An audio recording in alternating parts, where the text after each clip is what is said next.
Well, hello everybody. This is Tim Green with Rattle Magazine. Welcome to Rattlecast number 218. Thanks so much for joining me. We in our secondary office in the Woodlands, Texas. Today's guest is Jamaica Baldwin. She'll be here in about 10 minutes. But before beginning, I should say that Rattle's a publication of the Rattle Foundation, a 501c3 nonprofit working to promote the practice of poetry. We've been in continuous publication since 1995, and we're unaffiliated with any other organization. We just do this because we love poetry. I know you do too, so please do click the like button and share. Make sure you're subscribed. Ring the bell for notifications. Whatever you can do to help spread poetry around the internet and on, audio and podcasts and anything. Leave a review on iTunes. Anything you can do really helps out a lot to get this poetry out there, which is always what we're trying to do. Let's see. So, I want to make sure this is working. All right, so, hang on one second. I'm getting a strange message from YouTube.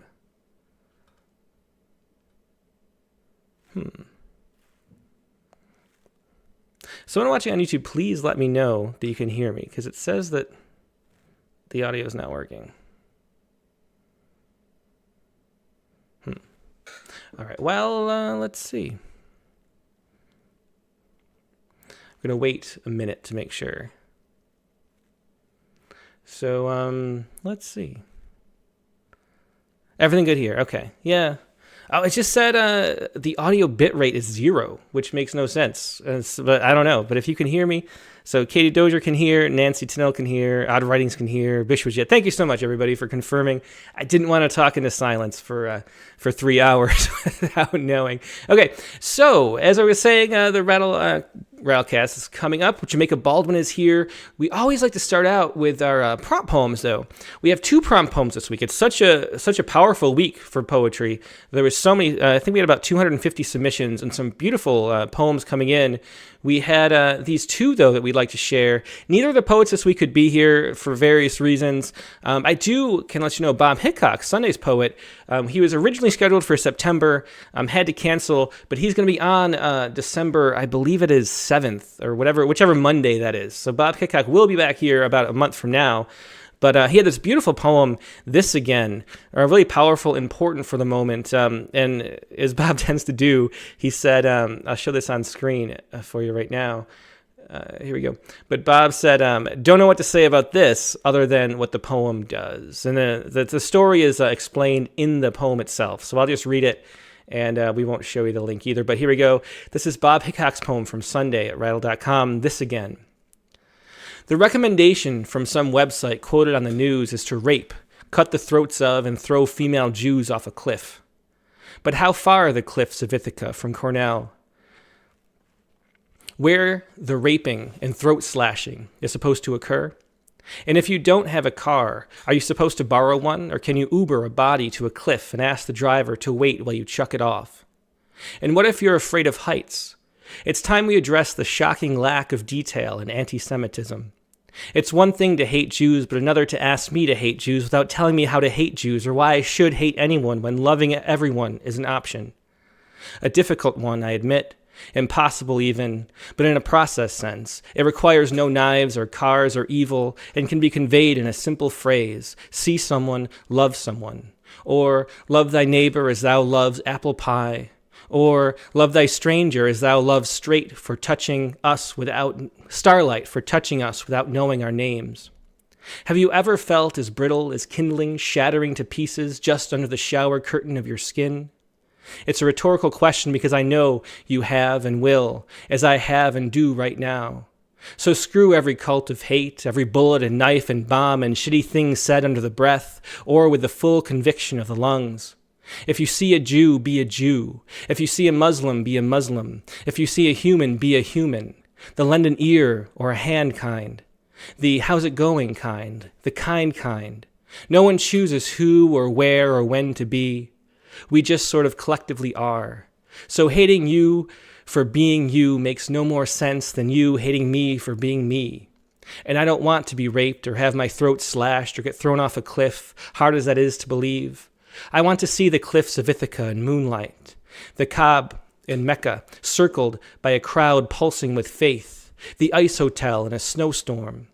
I want a really good pizza with an egg on it, to kiss my wife on top of the Eiffel Tower, all the parts of her that are Jewish, and all the parts that are human, and all the parts that make her sigh and moan. Being human means understanding that being human is the hardest thing you'll ever do. That we're all partisans in this struggle, fellow teamsters in not knowing what the hell is going on, brothers and sisters stuffing our befuddlement every morning into pants and dresses we hope don't make us look fat and stupid and lost. Everyone I know feels lost. The trick is to feel something together. Maybe you have a map and I have a canteen. Certainly someone has a pogo stick or a cyclotron. We need food and light and harmonicas and theremins and stories about monsters who decide not to eat the child or stomp the village or fly over the night with death on their wings. Lost together, our nowhere becomes our somewhere. Lost together, the dream of home never dies. So that was Bob Hicok, Sunday's poet, November 5th from Poets Respond. There was his poem, This Again. And we have a second poem, too, a bonus poem coming up on Tuesday. We just had too many poems we wanted to publish. This is Sneha Madhavan-Reese, a Canadian poet. We've published her a couple times before in the past. She, too, in her notes, so I guess this is something that we can all relate to and appreciate, but she says, nothing I can say seems sufficient. I think you can understand and imagine what this poem is about right off the top. There's an epigram that starts, I think she reads it, so I'll just play this, and why don't you give it a listen. This is Sneha Madhavan-Reese again. Boundary Conditions. It begins with an epigraph from Sam Sax's poem, Anti-Zionist Abecedarian. Who but men blame the angels for the wild exceptionalism of men? Boundary Conditions. Along the border of any governed region, there exists a value which must satisfy its laws. This is a rule I learned for solving differential equations. Math seems like it doesn't exist, my newly graduated kindergartner declares. It's just rules that someone made up. She's brilliant beyond her years. On the surface of the ocean exist propagating dynamic disturbances. In other words, waves. In other words, the boundary between air and water, between the requirements for life, between dark and light, wrong and right, between what can be held and what can only be imagined, between dreams and the realities that shatter them, the things that keep us awake at night. At every boundary there are laws, and sometimes these laws make no sense. Of course it's made up, but that doesn't mean it's not real. There is math in the air we breathe, I tell her. People die for made-up reasons every day. There is math in the shuddering earth. Find equations that govern its motion, whether by earthquake or explosion. Try and fail. Try again and fail to solve. Yeah, and once again, that was Sneha Madhavan-Reese with Boundary Conditions. That's going to be the Tuesday poem on Rattle.com, so do check that out. And I should say, too, the open lines are coming up at the second half of the show, about an hour from now. They are switching. We're rebranding to the prompt lines. So instead of completely open anything you want to share, feel free to share anything that makes sense along with this week's prompt. This week's prompt was to write a poem that features a shadow. And we have a new email address, too. It's promptlines@rattle.com, so email your poem there. But we'll talk about that more later, just so you know it's going to change up a little bit. But we're really looking forward to it. The prompt lines have been so fun as part of the open lines, and it's going to be a lot more fun, too, staying on topic and having the kind of cohesion that we've had lately. So looking forward to that. Now we're going to take a quick break, and we'll be back with our main guest tonight, Jamaica Baldwin. So sit tight, and I'll be right back.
And we're back. Thanks for your patience. Like I said, tonight's guest is Jamaica Baldwin. Jamaica's a poet and educator originally from Santa Cruz, California. Her first book, Bone Language, was just published by Yes Yes Books this summer.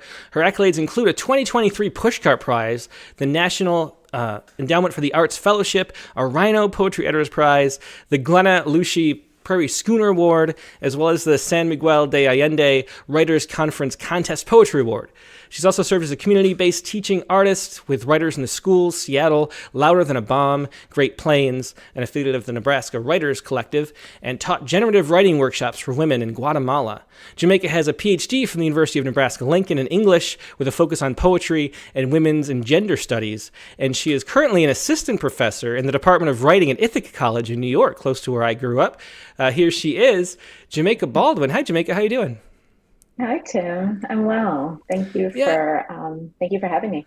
It's so great to have you. That poem, we published a poem of yours in Poetry Respond, speaking of which. That was just such a powerful, one of the most popular poems in Poetry Respond history, with like 2,000 shares on social media. It was a really wonderful one at a time where people really needed poetry, kind of like right now, but in some ways even more so. It was a very, time that was loaded with poetry. So it's really great to meet you, and congratulations on this new book. Thank you so much. I appreciate it. Do you want to start out with a poem? I think Father Weaver is the first poem you had up. Yeah, absolutely. Okay.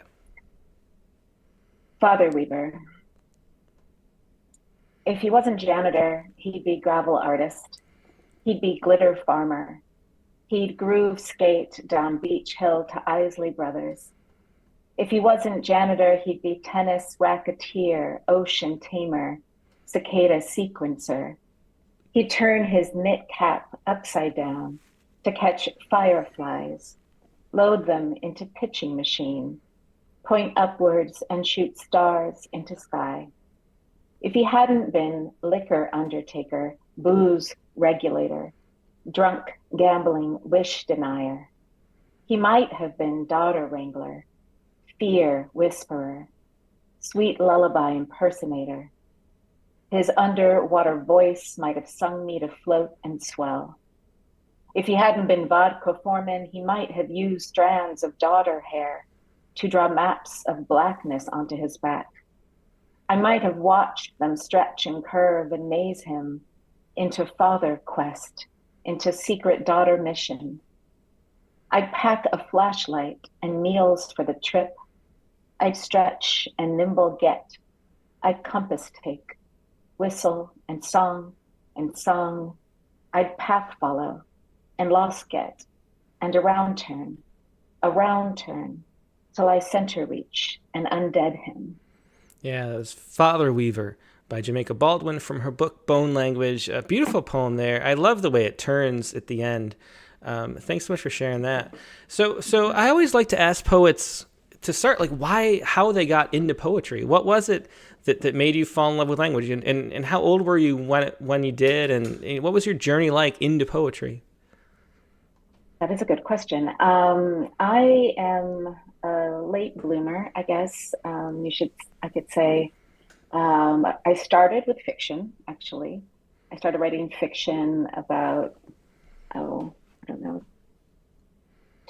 2009, 10, something like that. And then a few years later, after my breast cancer diagnosis, I stumbled into poetry. So my mother was a writer, and I was raised around a lot of literature, but it wasn't anything that I ever saw myself doing. I was more attracted to the performing arts. So, music and film were my first loves. I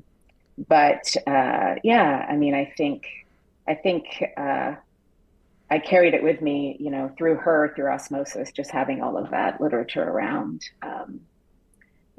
So I was a bit later. I haven't been writing poetry all that long. You published my very first poem. That was it. Oh, I love it when that happens. It's always fun to see a poem appear and then watch the poet blossom. It happens so often, and it's really cool to see. So do you remember the first poem that you wrote that sort of meant something to you. That there's always this moment to me where, a poem like surprises you and you sort of realize you're accessing something deeper in the process of writing. Maybe did you have an experience like that? Was there something that was like your first sort of spark poem? Yeah, I remember the time. I remember, where I was living, what I was going through, what I was feeling. And I remember reading a poem that I had written recently and, well, A, being surprised that it was a poem, and then B, being excited at some of the imagery and the connections I was making, and more importantly, what those images were revealing about, what I was going through at the time. And I think in terms of my book, I think the oldest poem in the book that I may not have written it at that time, but it was not that long after, is Cell Revolt, which is deeply about the body and sort of the rupture that I was feeling at that time. Yeah. How did the breast cancer diagnosis play into that? I mean, was it a kind of, I don't know, a feeling of needing to make an imprint maybe on the world? Or what was it that, do you think what's that connection I don't really there? think I was thinking about the world at all at that time. I mean, outside of wanting to stay in it, it wasn't so much about sharing the poems that I was writing. I was, taking classes at the Center for Fiction in New York, and I was deeply entrenched in that world, and I was dabbling with playwriting, and then after my diagnosis, people were giving me poetry, because I was just searching for something, some meaning, I think it kind of became a form of prayer for me. I don't have a history with religion, but I think in that moment I just was needing something that was more contained, more simple than a not simple in what it's doing, but just simple in what it is as an artifact to engage with and speak to me. And so I had some friends who gave me some books of poems, and I just started writing. And I think there's something about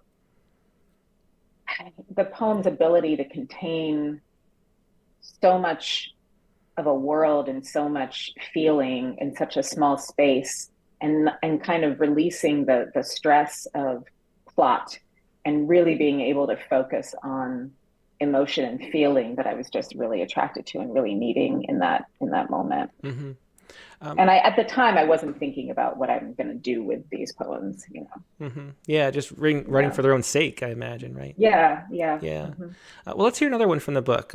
Let's go. The end of sorrow is not happiness is next up. Sure.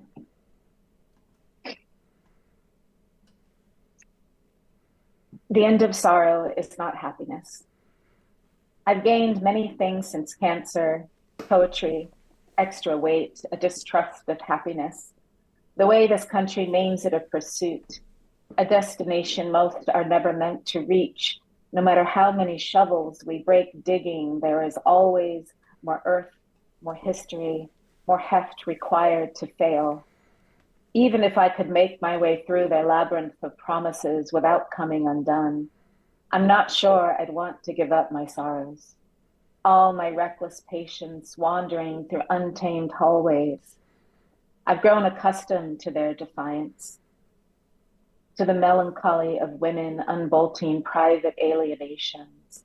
I prefer this fracture of a home we built together, without borders, without hustle. And the birds pay us no mind here, nor the trees, nor moss. So much endless, brilliant moss. Yeah, and that was a beautiful one. One of my favorite poems in the book. That is The End of Sorrow is Not Happiness from Bone Language, an American sonnet. And it's interesting, I mean, there are a lot of different forms in this book as far as the layout of the poems on the page. How much of that is intentional? Like, how did the book come to be, how does a poem come to be structured in the shape that it is? Because it's interesting, we'll see other poems later that move all over the place across the page. And this one is that tight, confined space of the American sonnet form, which is, of course, 14 lines, but not, in free verse. So right. How did you think about structure in poems? Thank you. what I've been asked this about this book specifically, and I think, what I find in terms of the poems that use up more of the white space on the page, they often are about uh, elements. They're often either poems about cancer, poems about the body, poems about rupture, sometimes rupture when I'm talking about race themes.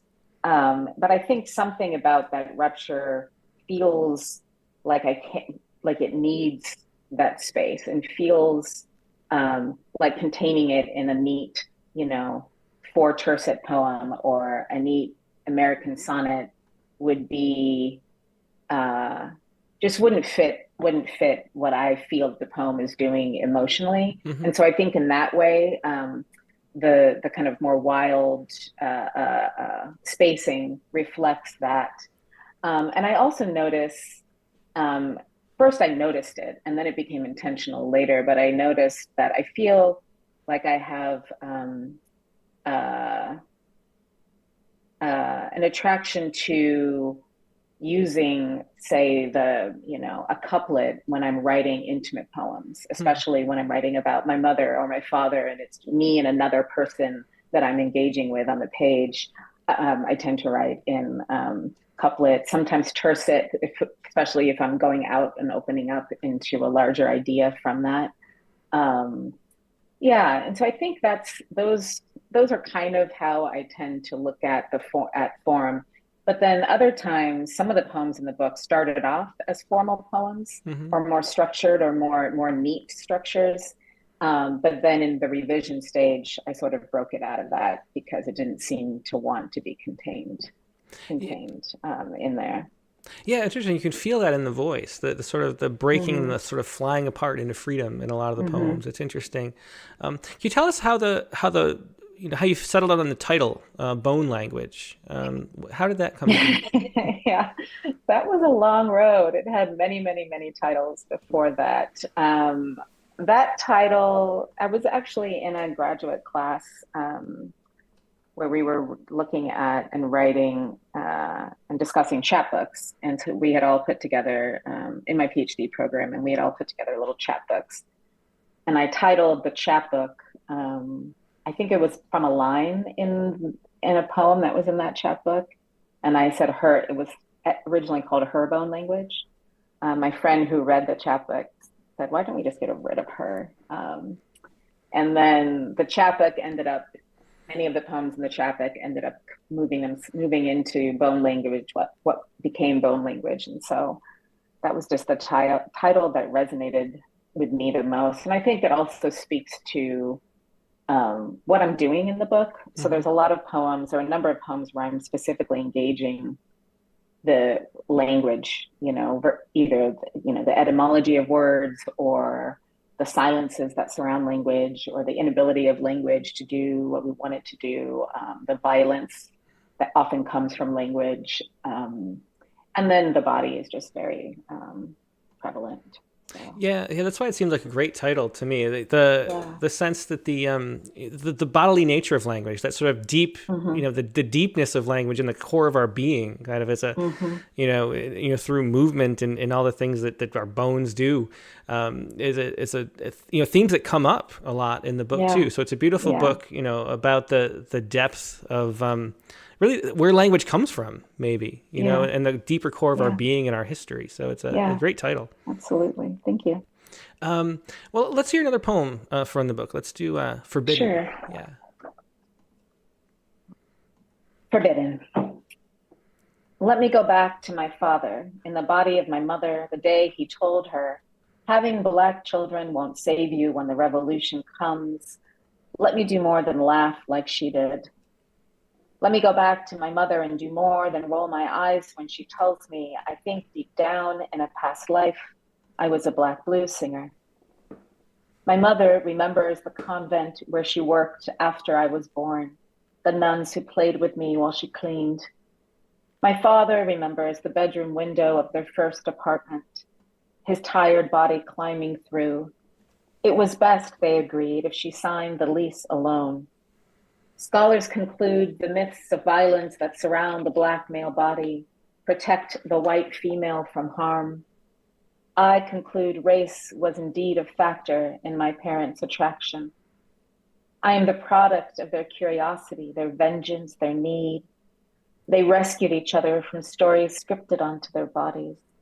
They tasted forbidden and devoured each other whole. Let me build a house where their memories diverge. Let me lick clean these bones. Yeah, and that was Forbidden from Bone Language, another great poem by Jamaica Baldwin. And Jamaica, you mentioned, coming to poetry relatively recently. I mean, that's only 12, 13 years ago. I think you went to the Pacific University MFA program too, right? I did. Yeah, and that is just such a wonderful program full of so many great teachers. Yes, it is. It really is. I mean, we talk about this all the time on the show, but I think of our Rattle Poetry Prize winners. We've had, I think we're up to 18 now, and something like 7 or 6 or so are from that program. Just so many brilliant poets coming out of there. A lot of it was, some of the great Kwame Dawes and Marvin Bell, just so many great teachers. What was your experience like in learning poetry? Coming from a fiction angle, from a performance type, background where you're more interested in that. What is the thing, who shaped you the most as a poet, and what is the biggest sort of lesson you learned going through all those great teachers in that program? That's a great question. I think my earliest influence, before I became well-read, when I first started writing poetry, it was really, I realized how much of my experience in history with music was benefiting me as a poet. So music is deeply important to me, and I'm always reading my poems and listening to my poems and other people's poems for the sound, as much as of the meaning. And in terms of my experience at Pacific, I mean, I can't sing its praises enough, but I studied with Kwame Dawes and Marvin Bell, the late Marvin Bell. I studied with Dorian Lux and Vivi Francis, and I think, the format is the way most of these low residency programs is formatted, in that you're, having a distant relationship with your advisor for 5 months and sharing these packets that get quite intimate. And because not only are you sharing poems, but you're also, sharing letters about your process and about your struggles and about what you learned and what you're excited about, and they're responding to you. And I haven't found in all of my education, and I've been, community college and small liberal arts colleges and big universities, but there's nothing like the level of one-on-one interaction that you get. And there's just something really, I think that program stands out among other programs, and I can only speak from what, I've heard, because I've only attended one, but they're really focused on the writing and not necessarily, the theory and any scholarship. Yes, we write essays, but it's really about how to get us out of our own way to write the best, whatever genre we're in, that we can, right? And craft is engaged in a more organic form, which I think was really useful for me. My first advisor, my first semester, when I was a baby poet, was Marvin Bell, and he was just the sweetest, the perfect person for me at that time. Yeah. Yeah, Abby E. Murray has a great poem in tribute to Marvin Bell. I think that was talking about him at those workshops. But it is true. It feels to me like it's sort of pure poetry that takes place there. Like following its own, like poetry, for its own sake and pursuit of its own truth, whatever that happens to be. Yeah. And that seems to be the focus. Whatever your truth to speak is what it seems to come out and flourish in that program. So I just love that. It's one of the few programs I love. Yeah. Let's actually, you have another poem, All That Splendor, for Vivi Francis, or after Vivi Francis. Do you want to read that one? Sure. Okay. All That Splendor after Vivi Francis.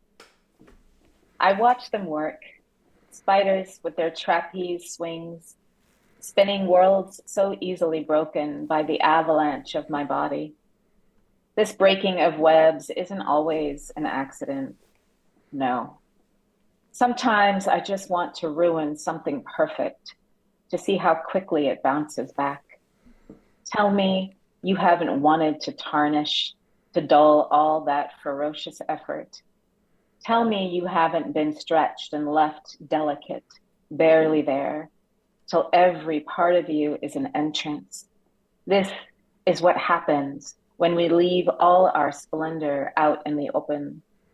Slivers of translucent shimmers, just begging to be pulled apart. Yeah, that's right. That was All That Splendor, again from Bone Language. What was that after? How did Vivi Francis inspire that poem? She has a poem that I fell in love with from her book, her second, Forest Primeval, and it's called A Flight of Swiftlets Made Their Way In. And I just spent a lot of time studying that poem. And this idea of her sort of engaging this deep vulnerability, but also it's sort of this, there's an innocence, but also a kind of predatory element in the poem, and the balance that she uses. In the end, the final image of this, she just repeats the word beating, beating, beating. It's just stunning. And I recommend that everybody go and read that poem. And so I just was kind of responding to that and wanting to write my own version of that was sort of about the same topic, or engaging the same feelings. Mm-hmm. So I was looking up, trying to find some interviews with you, and one of the things I saw is that you had a whole bunch of careers before you were writing, and I don't know, it was a true that there's a deep sea fishing. How is that? Yeah. It's interesting to imagine. So what were you doing before you were doing poetry? Everything. I mean, I would say the bulk of my jobs were in either service, like restaurants or retail.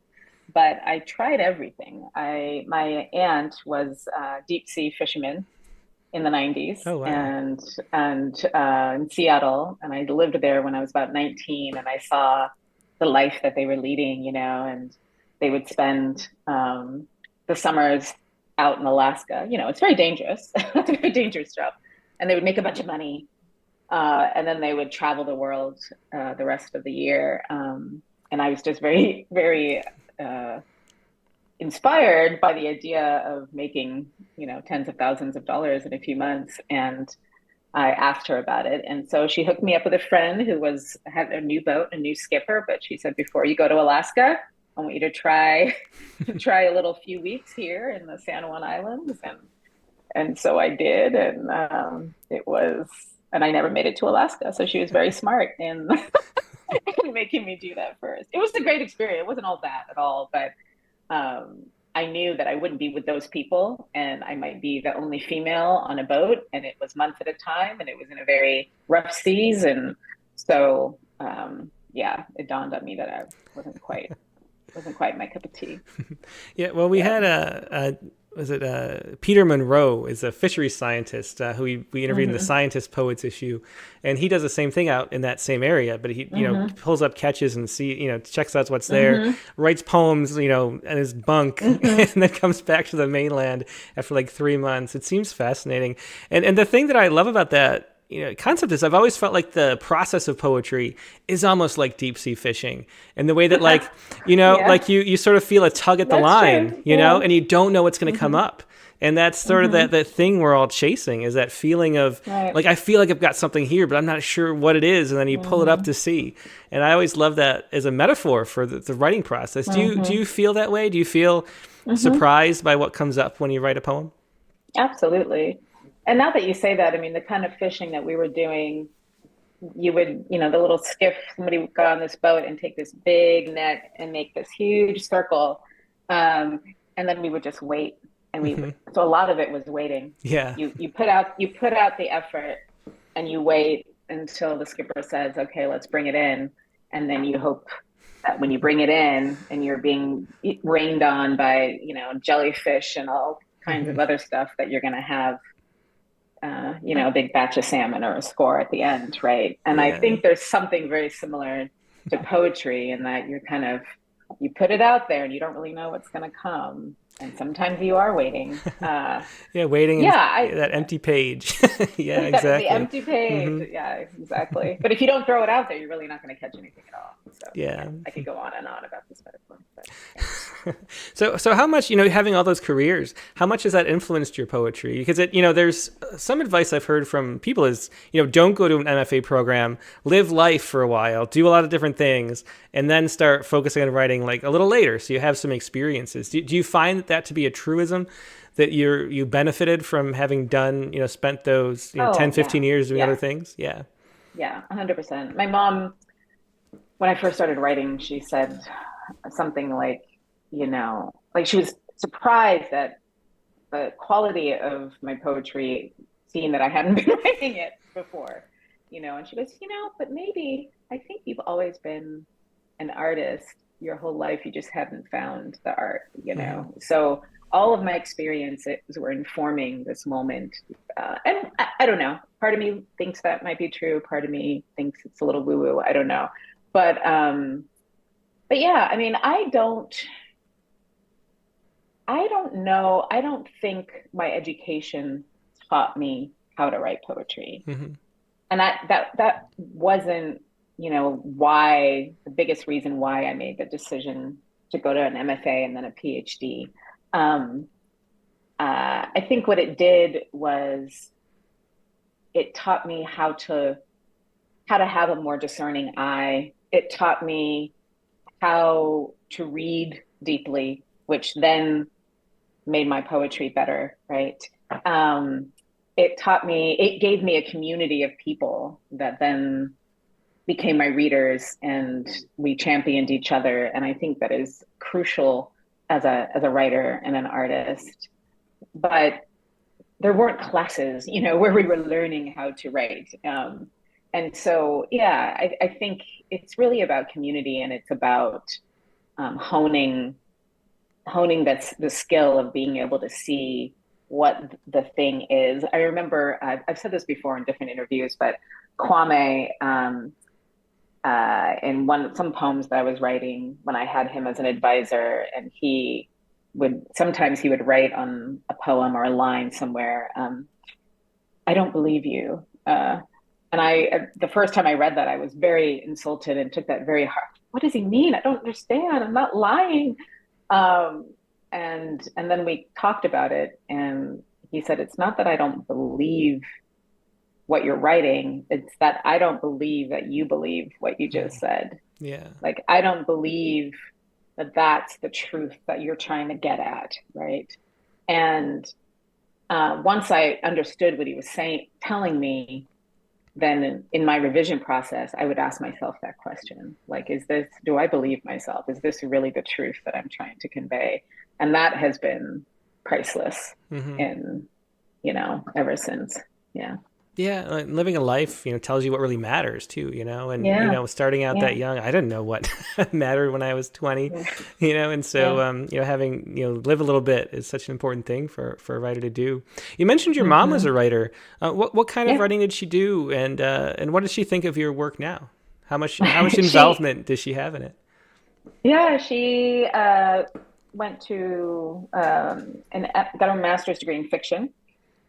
I think she probably would have been a creative nonfiction writer if that was more of a thing in her time, and it wasn't.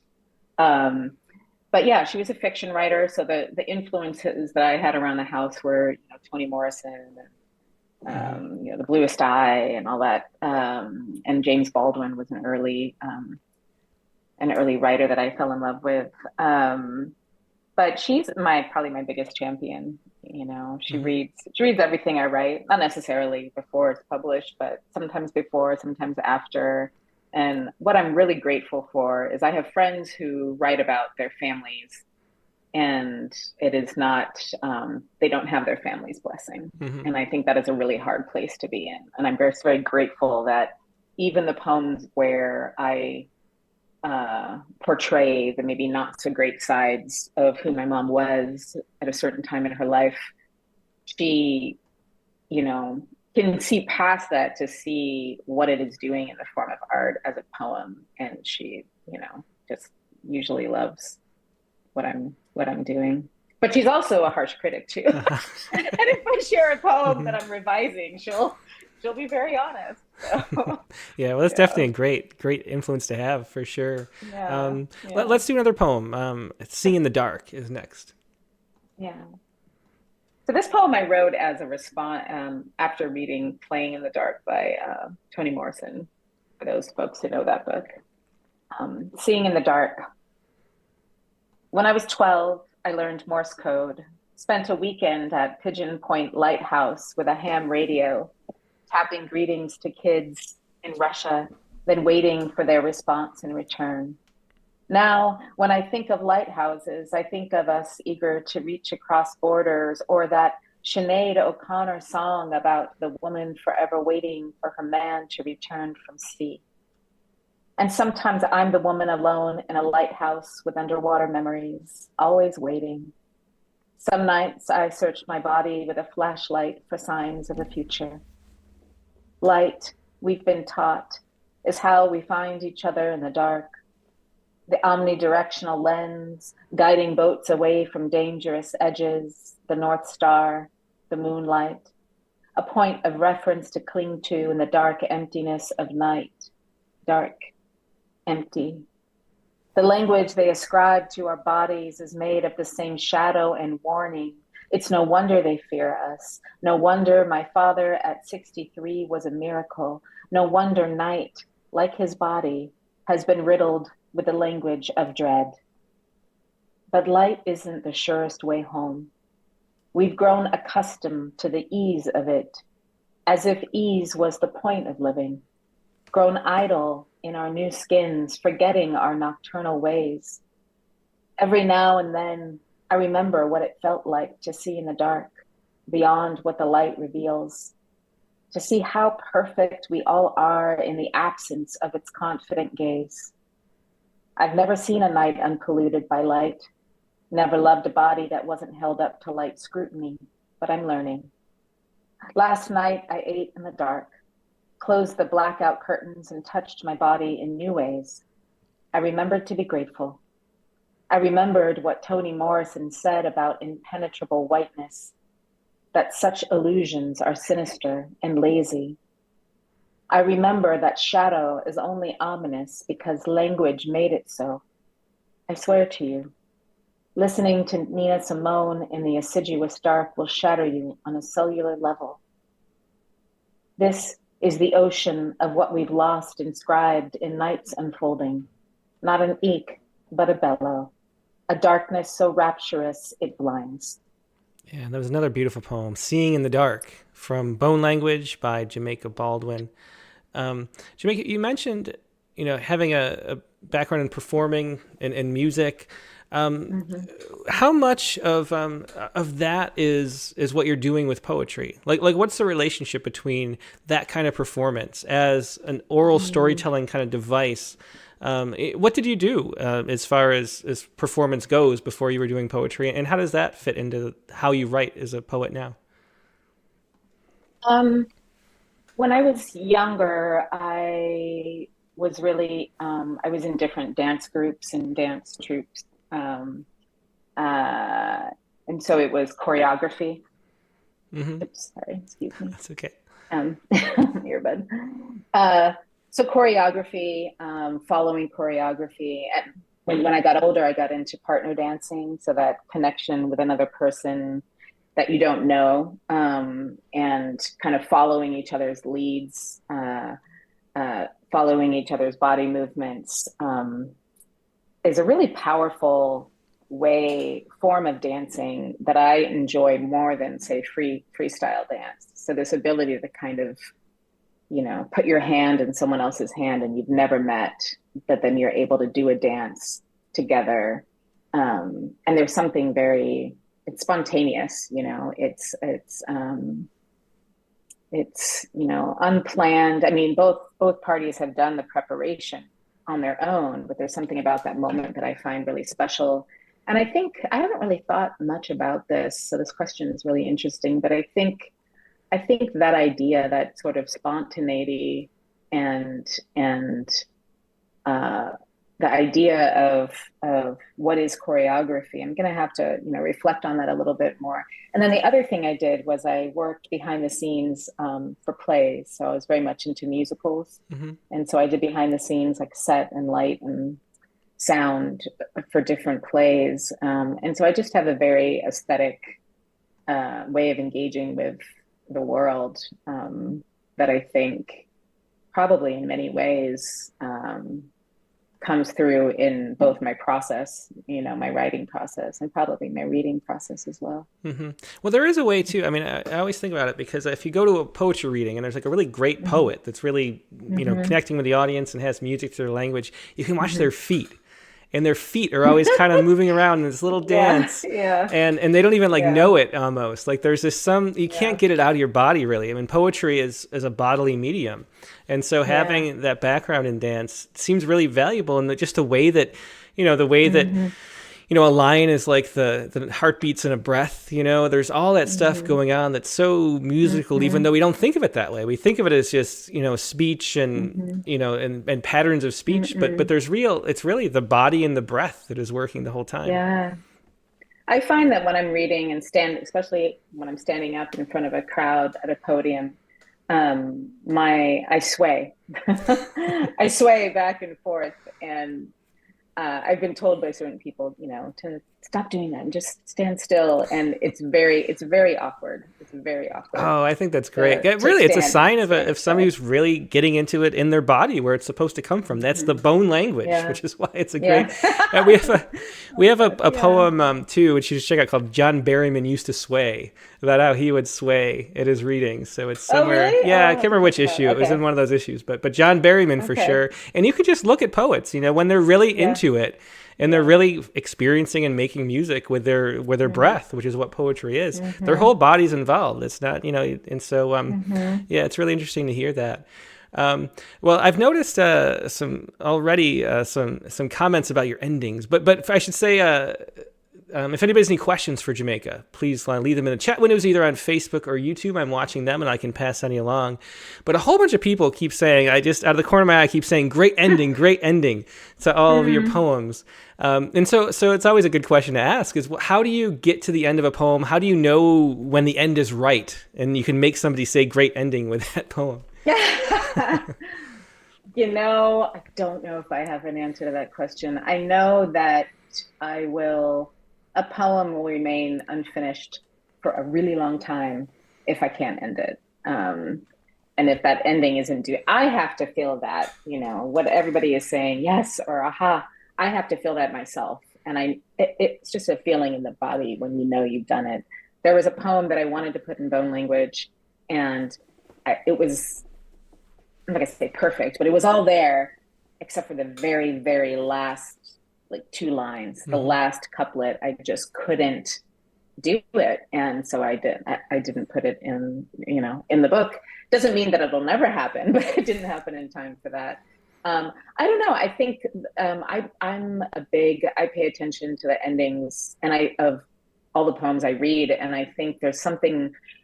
There's a bit of a disappointment I feel when I'm reading an amazing poem, but it doesn't do that thing, and that thing, there's so many of those things. There's the open-ended endings, right? There's the endings that are an image. There's the endings that kind of come back around and cycle back to the beginning. There's so many things you can do, but it just has to fit, And I don't think there's any kind of, magic to it. do you think, I always wonder about this, do you think an ending is more, theoretical, like based on the ideas ending, or do you think it's the music? Because there's a way that, we if there's a song, there's that root note or whatever that you end on, and you can feel like that's where it should end. And it's strange when you don't do that. And there's a way that just the music of a poem that ends really well sort of lands where it's supposed to sonically. Yeah. Yeah. I agree with that.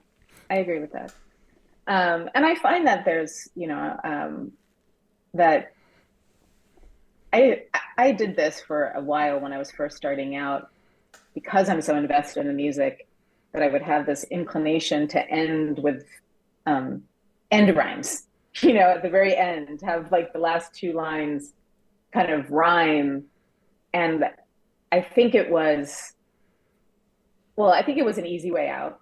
I wasn't sure how to end, and that just did the musical thing that kind of brought it back around for me, and sat in my body in a way, but it wasn't necessarily doing what the poem was supposed to be doing, right? So I had to kind of get myself out of that. It wasn't every poem, but I did notice that a little bit. Yeah. And I notice that in my students too sometimes. Yeah. Well, let's hear another poem. Let's do Borrowed Honey. Borrowed Honey. Yeah. Borrowed honey. Once, mother, I too writhed in the pale gold afternoon, honeyed with longing. The shunt of my desire quickening into currency, the way I quickened into boys. Boys were what I learned to love about myself, how quench I could become. I kept tightening my grip, kept secrets from coughing up blue and sex. I kept at bay till it moored me with hunger.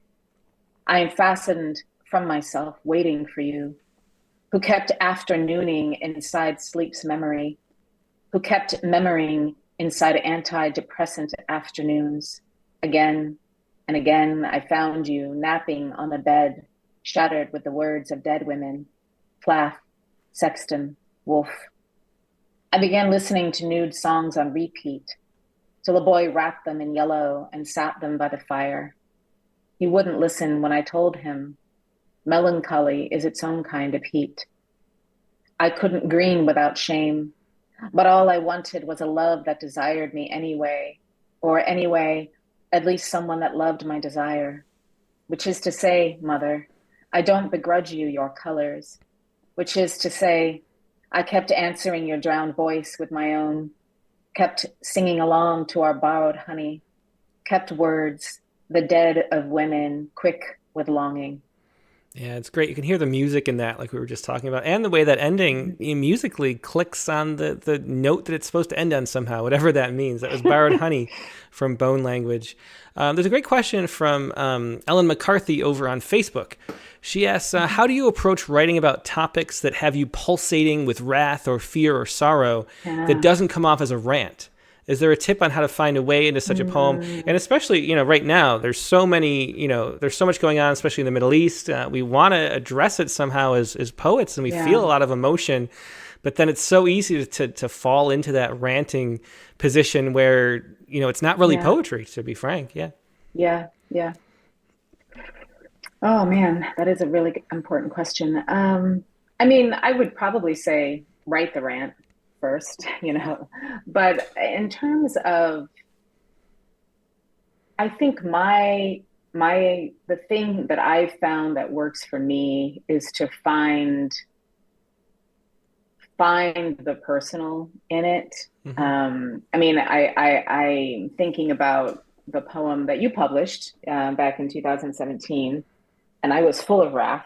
I was, raging about Trump and many things, and he had just been elected. And I sat down to write, and I thought about how I'm positioned in American society that is going to, that has just elected a man that denies my humanity.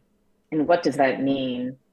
And where do who raised me, and where do they stand on this issue? And so then I kind of went back to my parents, and I looked at my mom and her grief, and I looked at my dad and, he's gone, and how, and so then I started just combining those, and I found through that helped me understand, sort of helped me. I didn't need to understand my rage. I was angry, but it helped me sort of situate my rage within, my own lineage. And that, I found effective, but I definitely had to do some revising on that poem, because there were some lines in earlier drafts that were a little bit too finger pointy,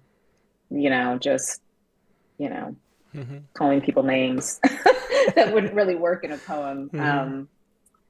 So yeah, I think finding the personal, finding that intimate connection that you can root in and then go out go out from there has been effective and useful for me. Yeah. Well, since we talked so much about it, do you want to read that poem? Call Me by My Name? Oh, It's on page sure. 36 if you have to find it. I appreciate that. I haven't read that in a while. Call Me by My Name after the 2016 presidential election. 16. Between Nina Simone's teeth and pendulum quiver, a tiny misery unfolds from the mountain and hills of America. Men with black lungs gather in red caps for their right to descend again. Polished white women give control of their wounds to a salmon-skinned savior for a myth. Alternative fact, he will come for you too. I'm the brown daughter of a white woman who voted blue and now has made a nest called sorrow from twigs of left-wing shame, from shards of blue glass bottles and jellyfish, from coral reef blue and eye bruise blue, from her, there's plenty of room for you, blue. But how do I tell her I can't live there? How do I tell her she named me after papaya flesh and corn husk, after sweet juice of black women's song, whose only known border is water, who dips sacramental bread in Obeah chant, slow-churned memories of the Arawak. Did she know they were a poetic people when she named me? Did she prophesy the seeds of ackee fruit lingering in the ashen grooves of my knees and elbows, their jerk and rock-steady lilt? What I don't know of them is the white space of every page I've not yet written. What I don't know of my people is their name. A tiny misery smokes meth in the alluvial plains of stolen land.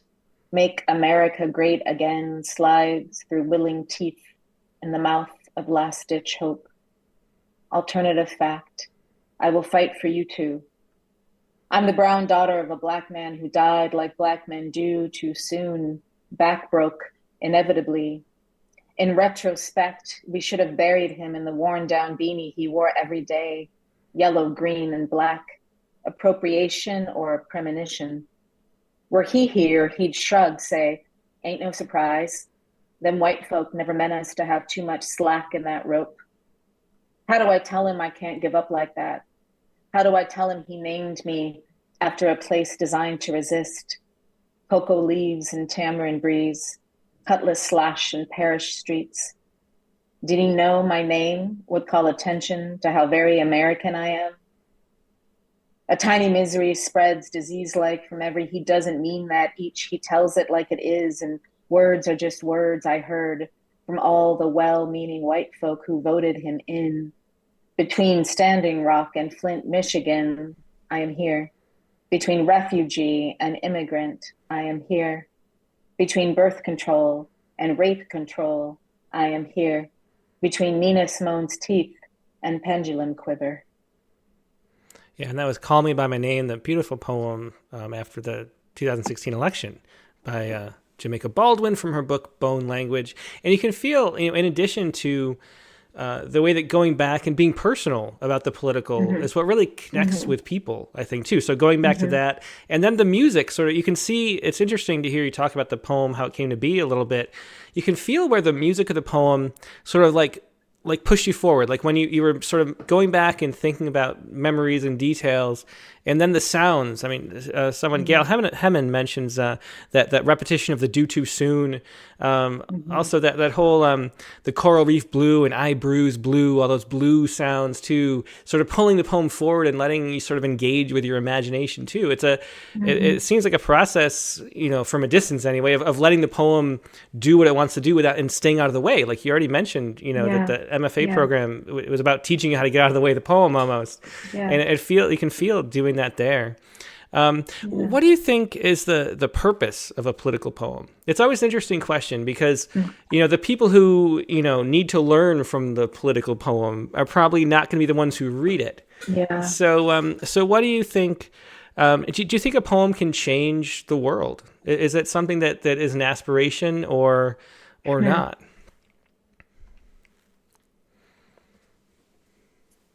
I might say incrementally, not not overnight. I mean, what it does for me, reading poems about or political poems, especially in times that are rife with, violence, which is more often than not, unfortunately. Um, I think it's connection, you know. I think it's getting out of the rhetoric and the narrative of the people who are making the decisions. I mean, we can get so bogged down with the facts, the statistics, the rhetoric, and just bringing it down to its basic element, the human connection. I think it just, for me, it helps me feel less alone. It helps me know that, there are other people in time and space that may be far away from me that are having similar feelings. Yeah, because I mean, with the social media and everything, I feel like a poem just brings us back to our core in a way. And I don't think that's going to change.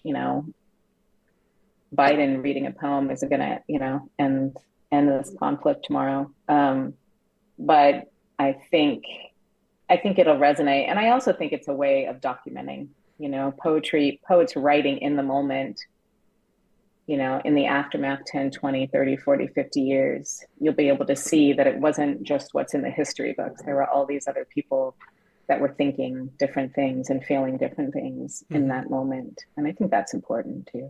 Yeah, it's interesting. I just have it on my mind because you mentioned Kwame Dawes, of course, and we had a poem just 3 weeks ago, maybe, by Alexander Umlas about an essay that Kwame wrote, where he says that the American political poem is a safe poem.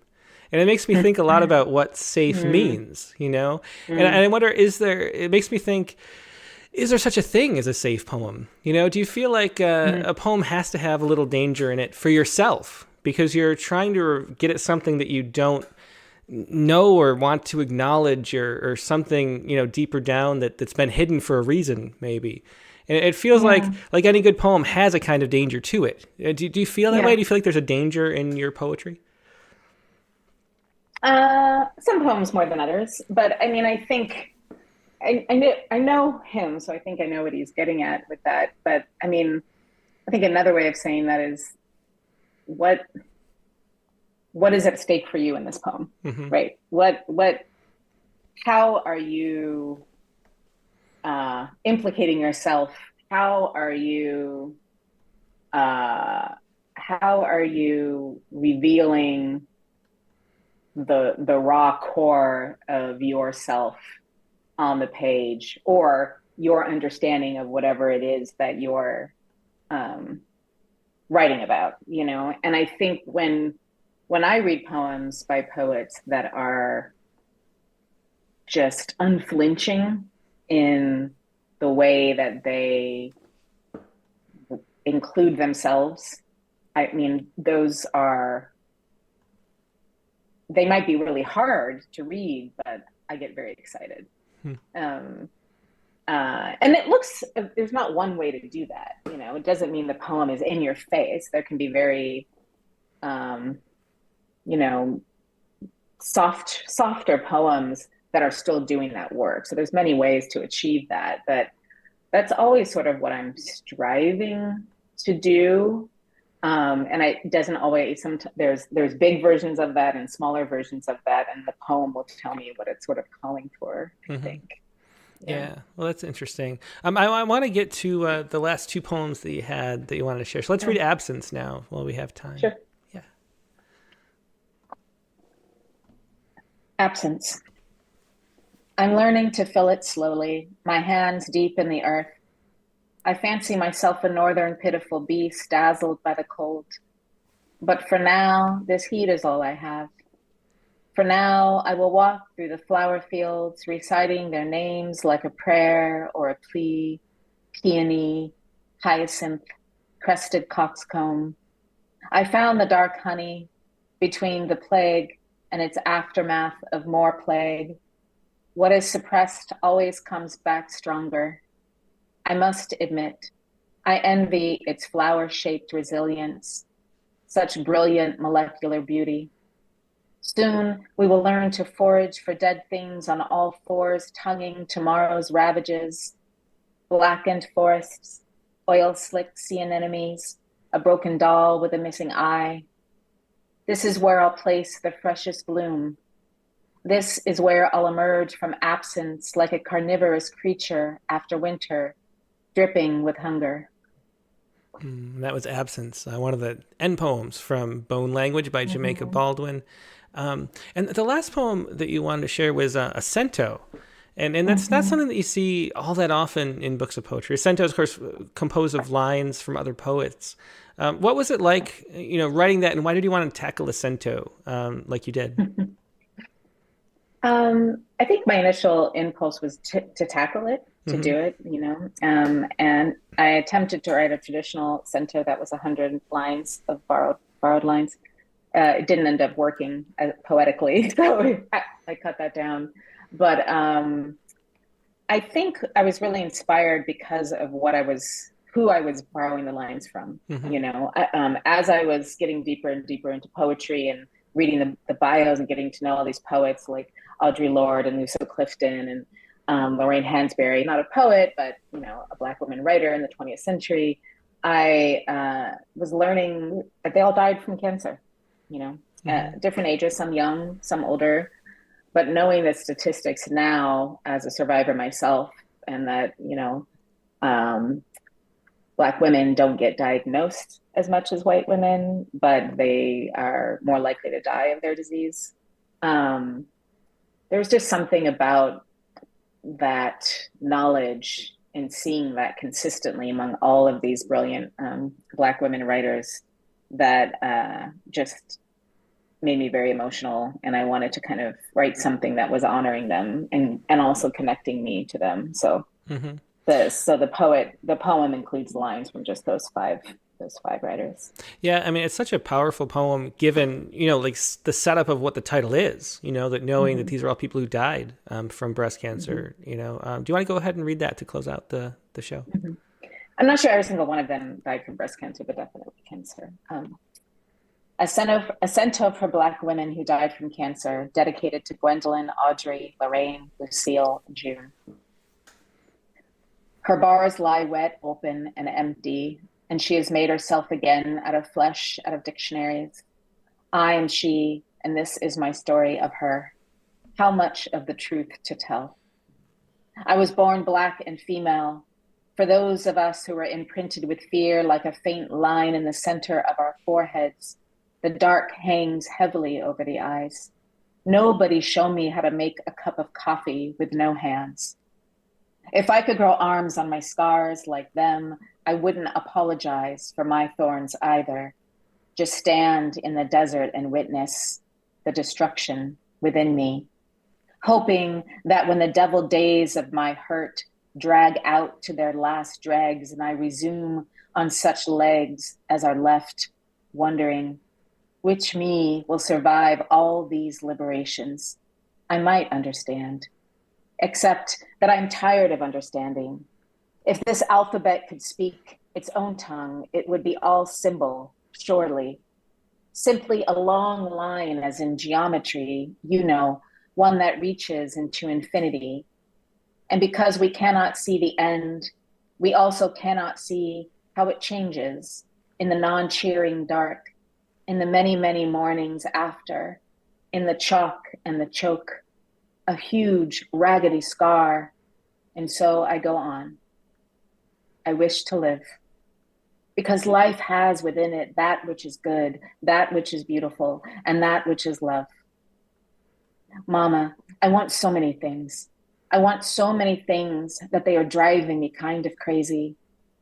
I cannot bear an interruption. This is the shining joy, the time of not to end. I have decided. I have something to say about female silence, so to speak. These are my 2 cents on the subject. My work is to inhabit the silences with which I have lived and fill them with myself until they have the sounds of the brightest day and the loudest thunder. If anything should happen before 'tis done, may I trust that all my commas and periods will be placed and someone will complete my thoughts. Yeah, it's just such a great poem to end on, and such a great example of the cento working really well. A cento for Black women who died from cancer. So moving in so many ways. And also the way you wove it through and made new meaning out of the lines. And it really well done. I love that. Thanks so much for sharing it. And thanks for being a guest, Jamaica. It's been so great talking to you. Getting to explore this book and your poetry. Yeah, thank you. Yeah, much appreciated. Thank you. Great. Yeah, thanks so much. Have a good night. You too. Yeah, and that was Jamaica Baldwin. You can find more of Jamaica's work, of course, at her website, which is JamaicaBaldwin.com, just like it looks, Jamaica Baldwin. And her book, of course, is Bone Language, so do check that out. Now we're going to take a quick break and go to our prompt lines. And we have a special, the prompt poem of the month was just chosen yesterday. And we have the prompt poet here as well. We'll feature that poem from the October prompts. We'll give you some new prompts, and then we will talk about the prompts that we have right now. And the how it's going to work is this. Let me see. Right there.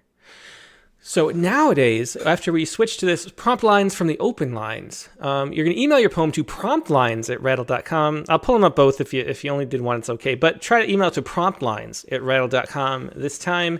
And the poems are anything you want that fits the prompts. And this week's prompt was to write a poem that features a shadow. So email your poem to me there at promptlines@rattle.com. Then find the Zoom link, which I'm about to add on Facebook and YouTube. And then join us on the Zoom to share your poem. 2 pages max is always how we get, so we can make sure we fit through everybody. Otherwise, if you only want to watch and enjoy these great prompt poems based on the prompt, just sit tight right where you are and enjoy the poems, either on YouTube, Facebook, or Twitter. And I will be right back with Katie Dozier and the prompt lines. So I'll be right back.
And we're back. Thanks so much for your patience with Katie Dozier here in Katie's house, which it's only appropriate if we let our prompt poems editor join us while we're at her house. Yes, thank you for allowing me to enter a room of my house. I appreciate it. No problem, Katie.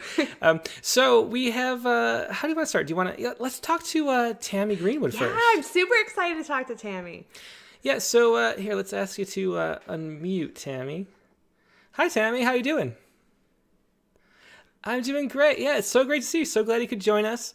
And you have the prompt poem of the month, which is the accordion. So the prompt, to remind everybody, was to pick an inanimate object and trace the evolution of your relationship with it throughout your life. So how did you approach it? How did you know you wanted to write about the accordion? Well, it's funny because the poem had been sitting and waiting for quite some time in a folder. And then I read y'all's poems, Tim and Katie, the poem about the watch and the rocks. And I just said, okay, that I need the accordion needs me to write it. So yeah, it was the prompt plus reading your poems that allowed me to get that story down.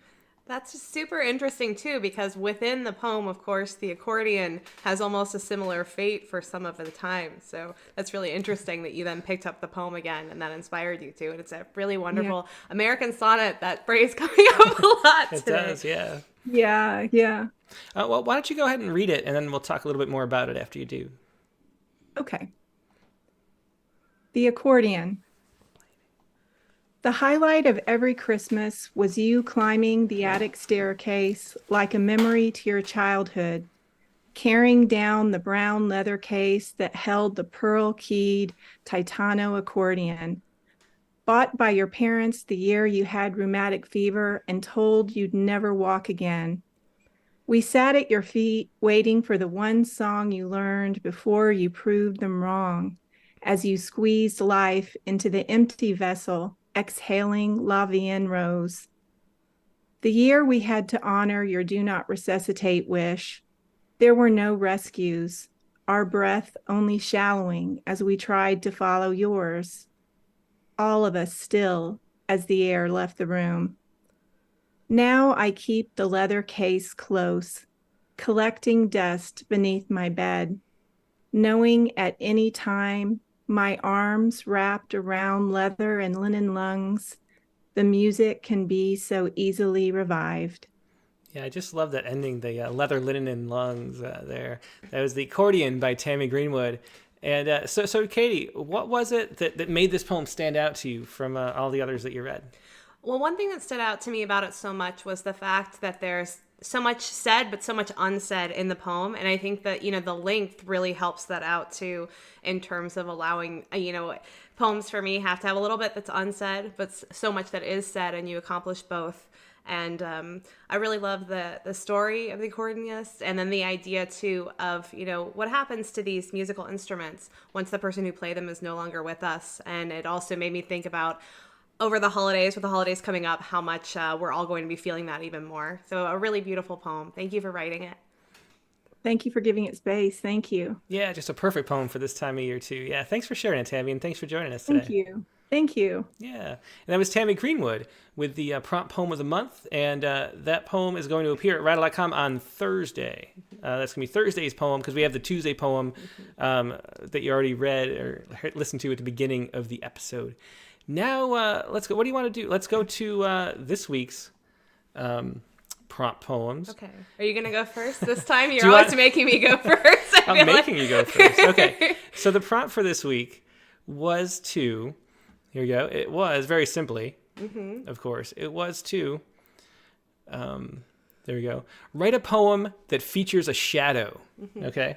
And so you were kind of giving me a hard time about how I never write Ars Poetica poems. That's true. I was like, what's with you? You never write Ars Poetica. Like, how are you a poet that doesn't write Ars Poetica? Come on. Yeah, and so I thought I'd write a little Ars Poetica. I think it's the second time I've ever done one.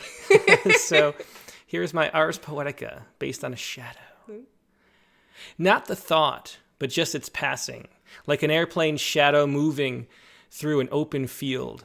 The occluding object, as it's known, could be small, a ball thrown, a tiny bird, the scent around a single word, So too the thing revealed.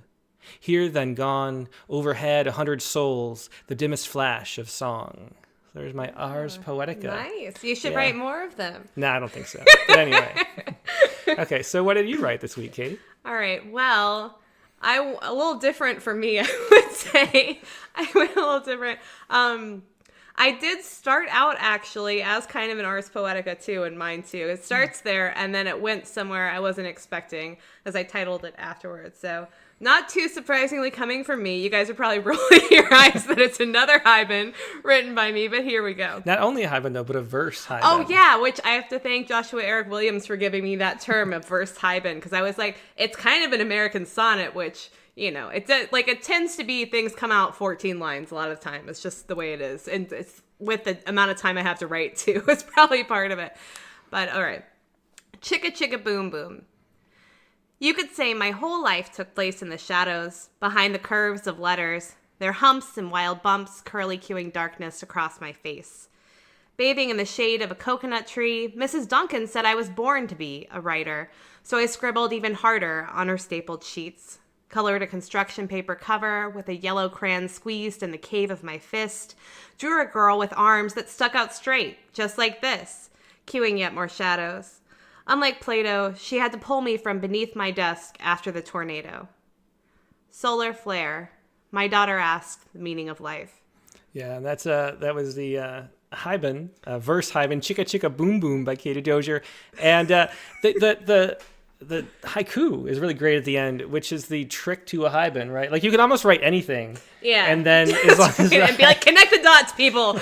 Yeah, exactly. And so excellent haiku at the end. Really cool. Thank Hyben. you. Thanks for I have to say sharing too, there wasn't a real tornado. I just remember that was like Mrs. Duncan was an amazing teacher that I had in elementary school, and we had like a lot of tornado warnings. Or I remember there being a lot of tornado warnings. It's one of the two in Kentucky. Then. Well, the poem is always true. It's a truth deeper than truth. Yeah, I gotta find Miss Duncan and share it with her, I think. So. Okay. Yeah. Well, excellent. That was the Katie Dozier's prompt poem, and as it lists here at the bottom, conveniently, the poetry space coming up is what we and Katie do on Thursdays. That is over on X, and it's a space, so it's sort of like a roundtable discussion. Mm-hmm. You know, Dick Westheimer is often there, Paul Mitchell-Bernstein there. Nate Jacobs is going to be there this week, I hope. I'm saying he hasn't committed yet, but I asked him to be. Yeah, so you see a lot of regulars there, and that's where we just sit around a roundtable discussion, talk about some topic in poetry. This week we're talking about guzzles, which is important, of course, because the guzzle tribute is coming up at Rattle. The deadline's going to be January 15th, so we'll teach you how to write a guzzle over on the poetry space, and then read some great ones too. So that's coming up on Thursday. Yeah. All right, well, let's go to these now called prompt lines. And I have this too. Let me think. Watch this. Oh, there we go. Oh, how nice. My finally, name made it. Yay. Finally, your name made it. Okay. So let's go first. I have to log into the old prompt lines too. Hang on. Wait a minute. I wish I could juggle so I could entertain people during this. I'm sorry. I have no tricks besides poems. So I was logged in and that logged me out. I'm sorry. It is true. I can verify this. Oh, no. It didn't save the... Oh, this is terrible. That's all right. I was also telling people that there wasn't a new email, so I think Oh, we both really? have our errors. Okay. Well, what was the password? Okay. What was the password? I made a password. No idea. I didn't know there was an email. Okay. So let's go. Let's open up the other email. Gosh, this is terrible. I was going to say that what's neat, though, about the upcoming prompt is a little bit of a spoiler, which I won't give totally away, but is that it also ties in to Tammy Greenwood's poem. So that's going to be neat for the next one looking into it. Okay. Well, let's see. So, let's see. Let's go first. Let's go to the people who have, they sent them to the wrong place first. Let's go.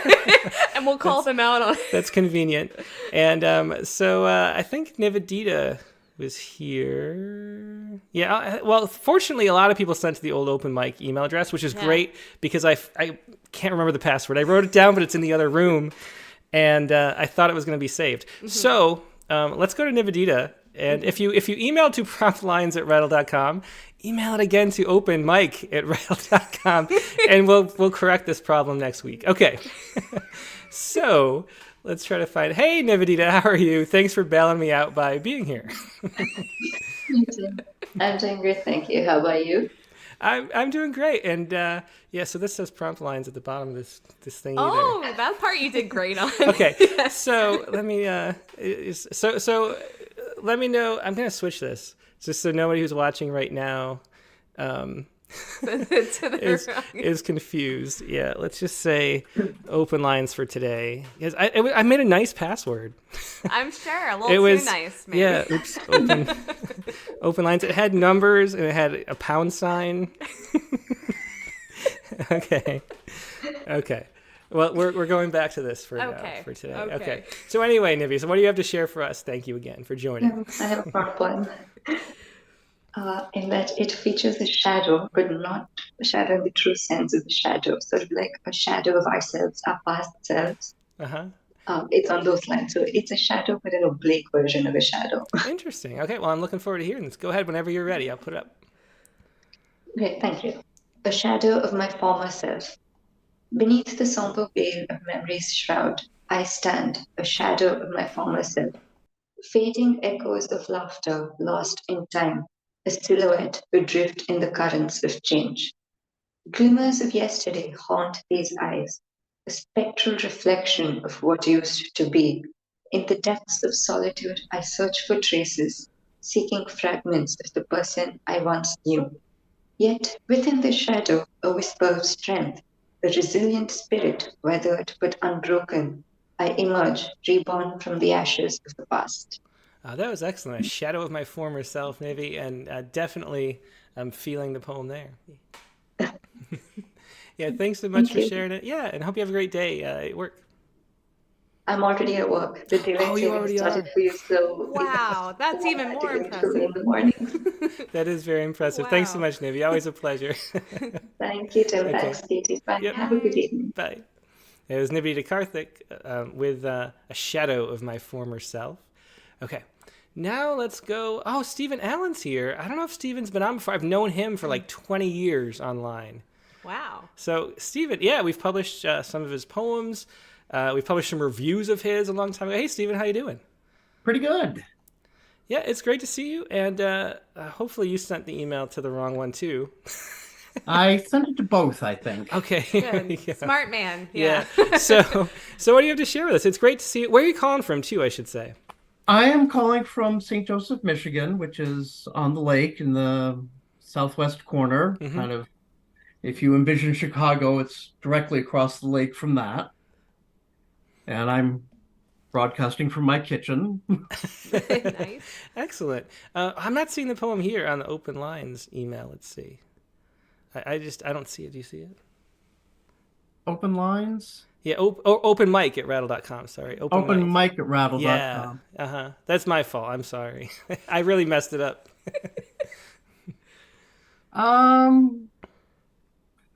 Let me try again. Okay. We'll try again. We'll swing back to you next up. Let's go. OPENMIKE? Yep, open mic at rattle.com. Exactly. Yep.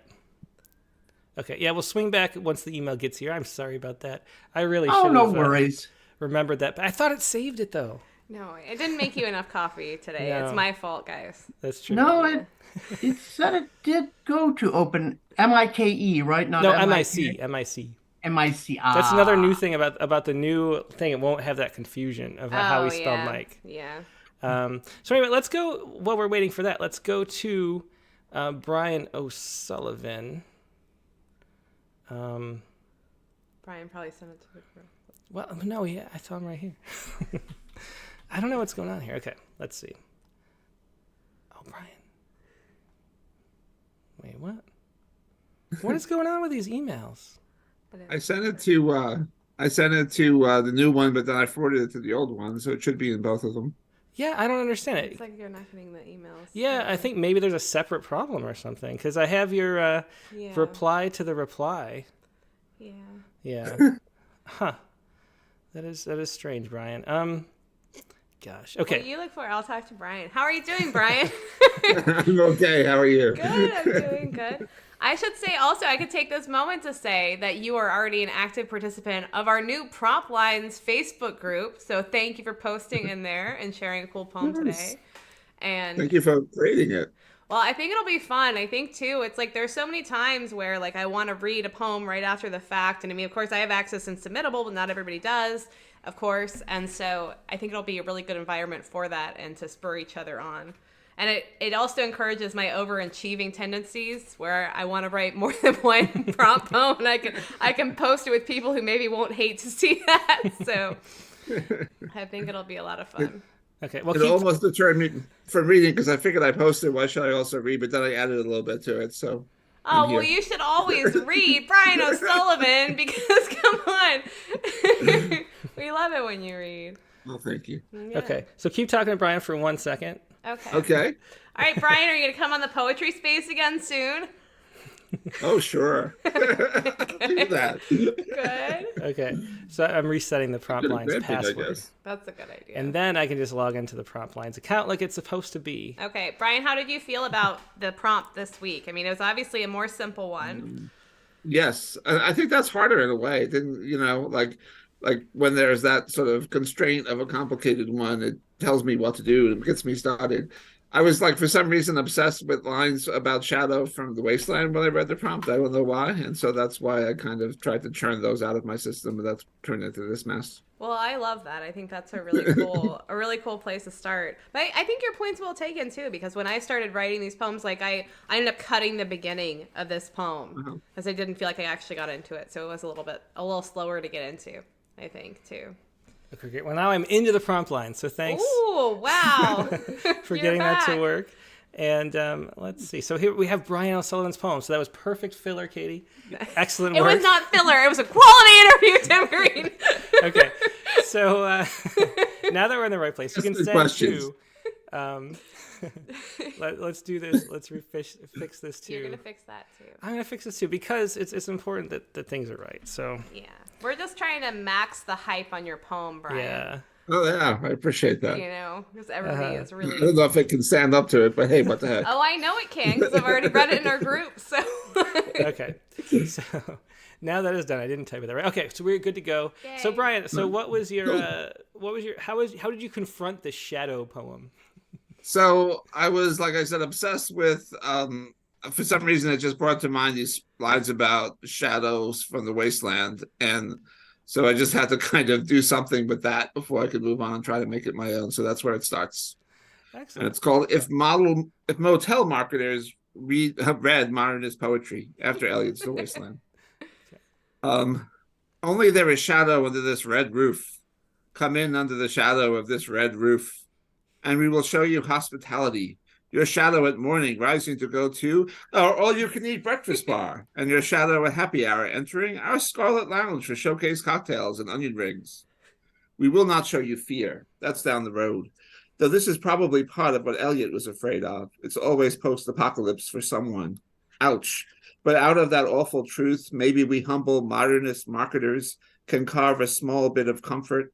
If from Eliot's falling fragments some narrow niche could be nicked out to make a living from literary leavings, maybe the nightmares of now, narcissistic politicians, the panic of AI, the parade of melting glaciers, may marshal in somehow some kind of second chapter that we'll name normal and will navigate with grace and gusto, gaming out a semblance of sanity or something. Maybe we're just marketers who majored in English. Really, just rest under our red roof. That is great, Brian. Such a fun poem again, just like last week too. Yeah. If motel marketers read modernist poetry. Yeah, you're so good at meandering from funny to more serious. I love it. I'm good at meandering. That is true. Well, excellent. Yeah, thanks so much, Brian, and thanks for bailing me out too. I guess for becoming one of the primary guests tonight. Exactly. Yeah. My pleasure. Thanks, Brian. Take care. Okay, now let's swing back to. Well, we'll see if we actually have Stephen Allen's poem. What is going on here? Because Stephen Allen... There it is. Okay, we have it. Yay! Okay, it's Eclipse, which is interesting. I thought about eclipses too. Hey, Stephen, are you back? Let me... There you go. How you doing? Pretty good. Yeah, thanks for your patience. Usually it's smoother than this. This is the perfect time for you to make your first appearance on the Rattlecast. No worries. No worries. So this prompt actually gave me a chance to look over an older poem. The eclipse referred to here was not the most recent one, but one from back in the 90s. So shadows of the eclipses. Eclipse. Lacunas of the nighttime fill slowly as soft rains fill the channels gouged from backwoods mountain trails. We'd hiked these trails the day before, came back tired, thirsty, sore. That night, we opened the wrong door, collapsed in the wrong bed, sleeping the stolen sleep of the righteous. Creeping down to breakfast the next morning, we realized our mistake. All wrong, coffee tasting off, scones strangely bitter. The sun still shone, but oddly. We walked in double shadows, doubled ourselves, 4 to go, far to go. Returning home, we found ourselves at odds. The world grew large and way too bright.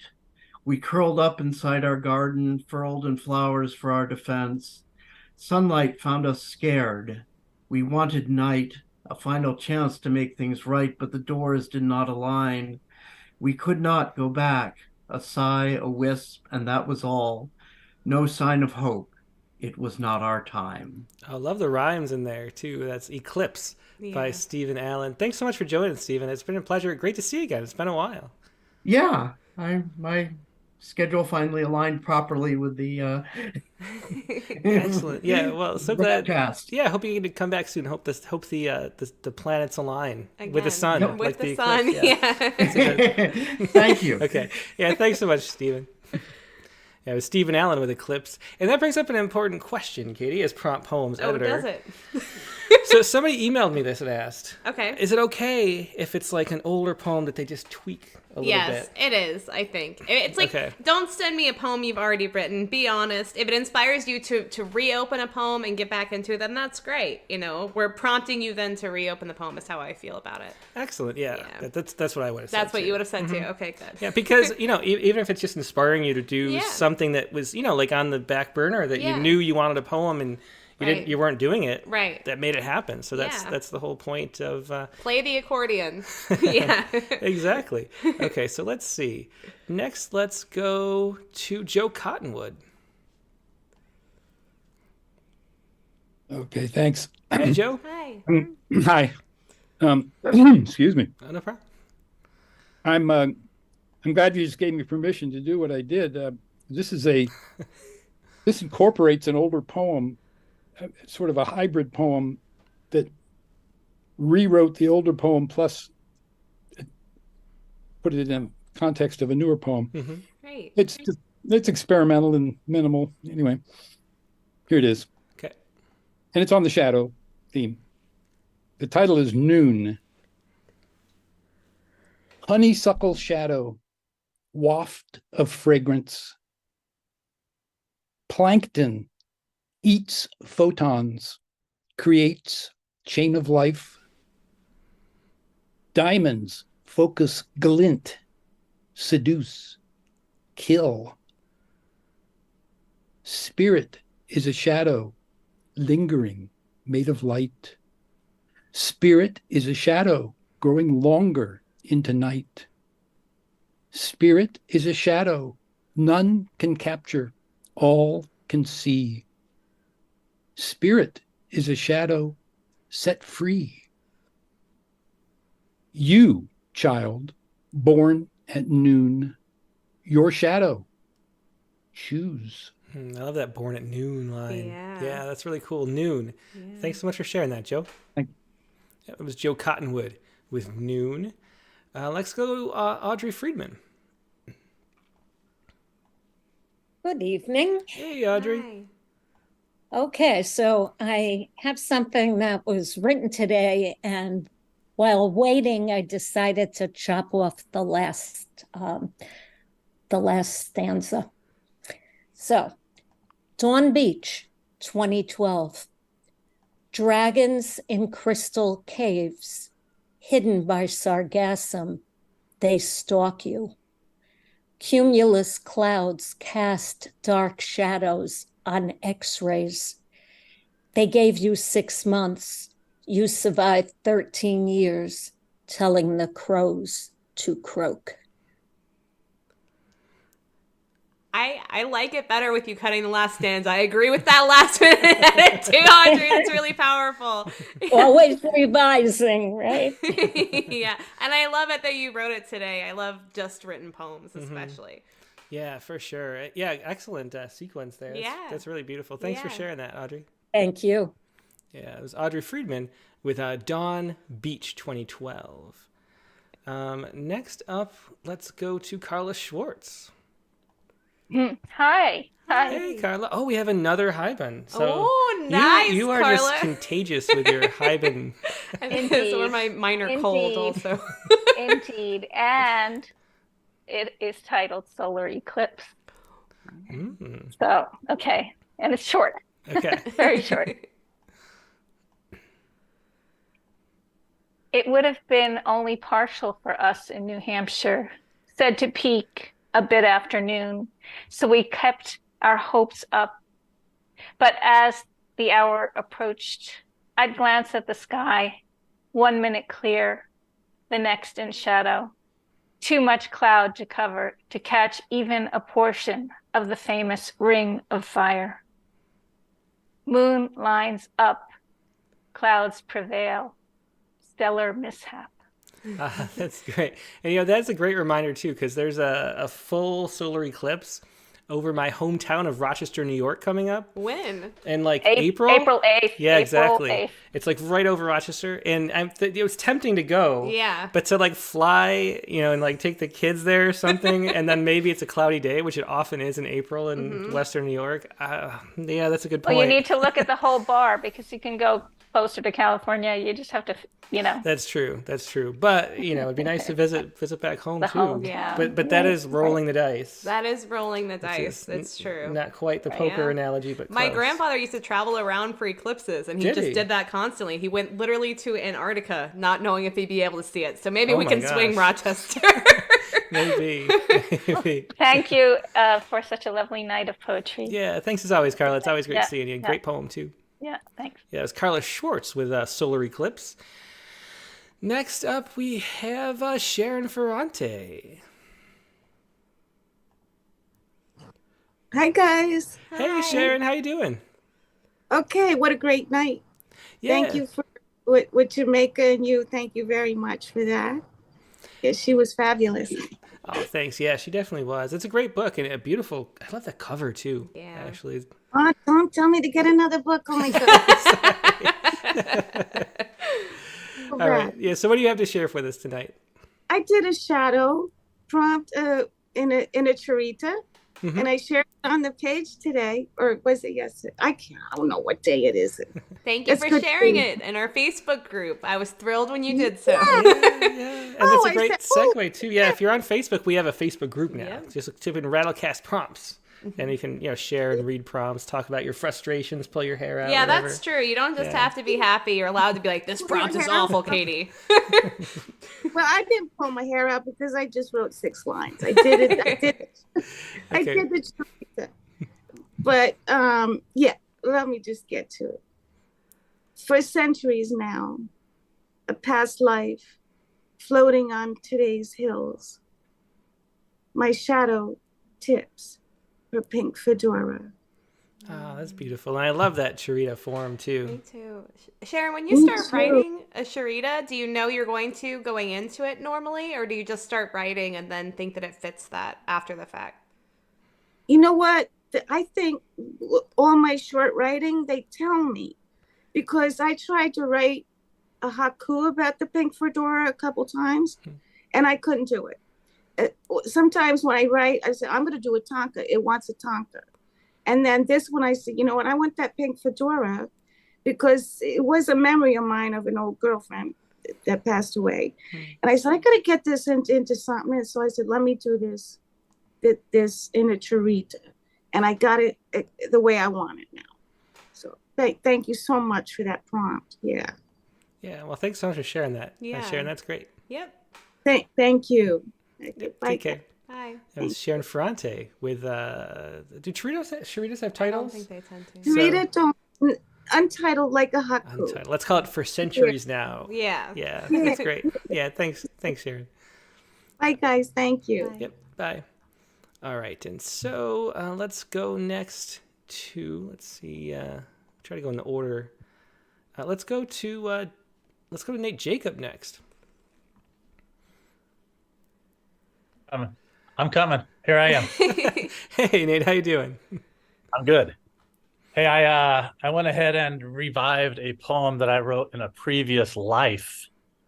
I'm kidding. It's like, it's hard to revive harder than that. I did write a poem though. I thought about doing something about the moon, but I can't. So I went ahead and went with an erratic, which is erratics are stones, usually big stones, boulders that are left behind by receding glaciers. Yeah. I didn't know that word. That's amazing. You should look them up online because some of these things are the size of houses. They are. It's amazing. Yeah. They're just out in the middle of nowhere. There's no reason for them. So wrote a poem about it. All right. Erratic and found. Consider that enormous, chill granite chunk, alone for all the wide world since forever back in the green expanse of some mountain meadow. Consider the impossible distance from any cliff's shadow such a ragged marble could never have rolled from, as if it had clotted along on squared, jagged edges, mossy now. Consider, wanderer, how far removed you are from the fading times of endless ice and snow, the marks and deposits that you carry along. Now consider the receding, letting go way of things, that sense of loss and the uncovering of spaces you'd always hoped to leave hidden, buried, and dark. Consider how long you walked those 3 days in from the saddles behind you, from crag and scrabble. This is too far to go to stand in the shadow of this stone. But here you both are, alone, leaning into one another. Neither arrived as a means of escape. You were left here. Wherever you go from here, the rock stays behind. Oh, that's great. I love working the geology into a poem. One of my secret loves is geology. Geology and so I do, yeah. I love the alone to stone rhyme in between the second to last stanza and then the middle of the first line of the last stanza. It's really pretty.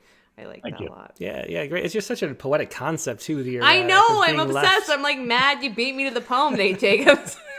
Yeah, I mean, like left forever, you know. All right, thanks, Nate. Always a pleasure. Thanks, Ryan. Yeah, that was Nate Jacob with Erratic and Found. And next we will go to Nancy Tennell. All right. Hi, Nancy. Good to see you. Hi. I've been out of town for several weeks, so it's my first time back in a bit. That's good to see you. I really wanted to write a shadow poem that dealt with a shadow self. Mm-hmm. And then I had this wild idea of going back to age 16 and thinking that Bob Dylan and his songs, you know, just empowered the universe to go in a better direction. And then wondering if his shadow self had taken hold of him, because I read in the news that he got married and he married a fashion model. Oh my gosh. Bob, I think we need to take back his Nobel Prize in Literature for that move. But I went in another direction because I was inspired by seeing a news article on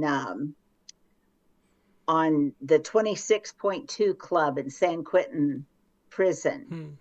Men who train for a marathon and they run parallel to the Boston Marathon, but they're running in their prison yard. Oh my gosh! Wow! But it really transforms their lives. Wow. So I wrote a poem called Rehabilitation, and it's about a different kind of shadow. I believe in transcendence, the ability to rise above the base and mean things that add weighty burdens to our aspirations. Our feet become moored, unmovable, like a falcon whose leg is tethered to a perch, only set free when the owner permits flight. My past brought me to this place where I served the sentence handed to me. My past is a shadow that hovers and haunts. But I believe in overcoming challenges, designing an exit and walking through it, traveling farther than anyone expected. I will rise above this and escape the shadows, control my fate, control my flight. The noble and good things await me. I am embracing the higher ideals, though no one thought I could. I will be transcendent. Great poem, great story about that. Yeah. And, it's perfect timing, too, because I just sent another, 500 copies of Rattle out to Prisoner Express to deliver poetry to the prisons, which is what we do since we did that issue back 2 years ago or so. We have a little newsletter we send, and then they get copies of Rattle. And poetry is so empowering, too, in prisons, giving people something to, a way to express themselves and to communicate with the outside world. It's so hard. And, yes, and so rehabilitative too. Yeah. So it's really cool to see that poem too. An amazing story with a marathon in the prison. A fascinating interpretation of the prompt too. Wow, it's really well. 60 Minutes did the feature on them last week, and I saw them running around that yard, and I just one man who did get paroled and who actually ran the Boston Marathon now goes back into the prison to help coach the inmates. That's really amazing. Yeah, that's amazing. Great story. Thanks so much for sharing that with us. Yeah, thank you. That was Nancy Tennell, again, with rehabilitation.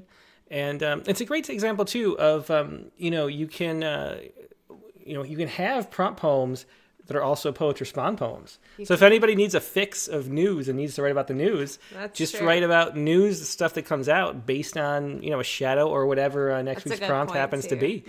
Yep, exactly. And that'll give you like a sort of a twofer type use. Yeah, that's true. Yeah. All right, let's go next to Guy Chambers, who is next in line. Hey, Guy.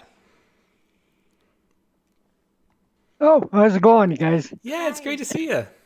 Yeah, he's got a prompt poem here, and actually, it's even got published into the local newspaper up here, and that too. So it was great because he saw it and he's go, "Wow, we want to publish this too." So yeah, so I call it the hero.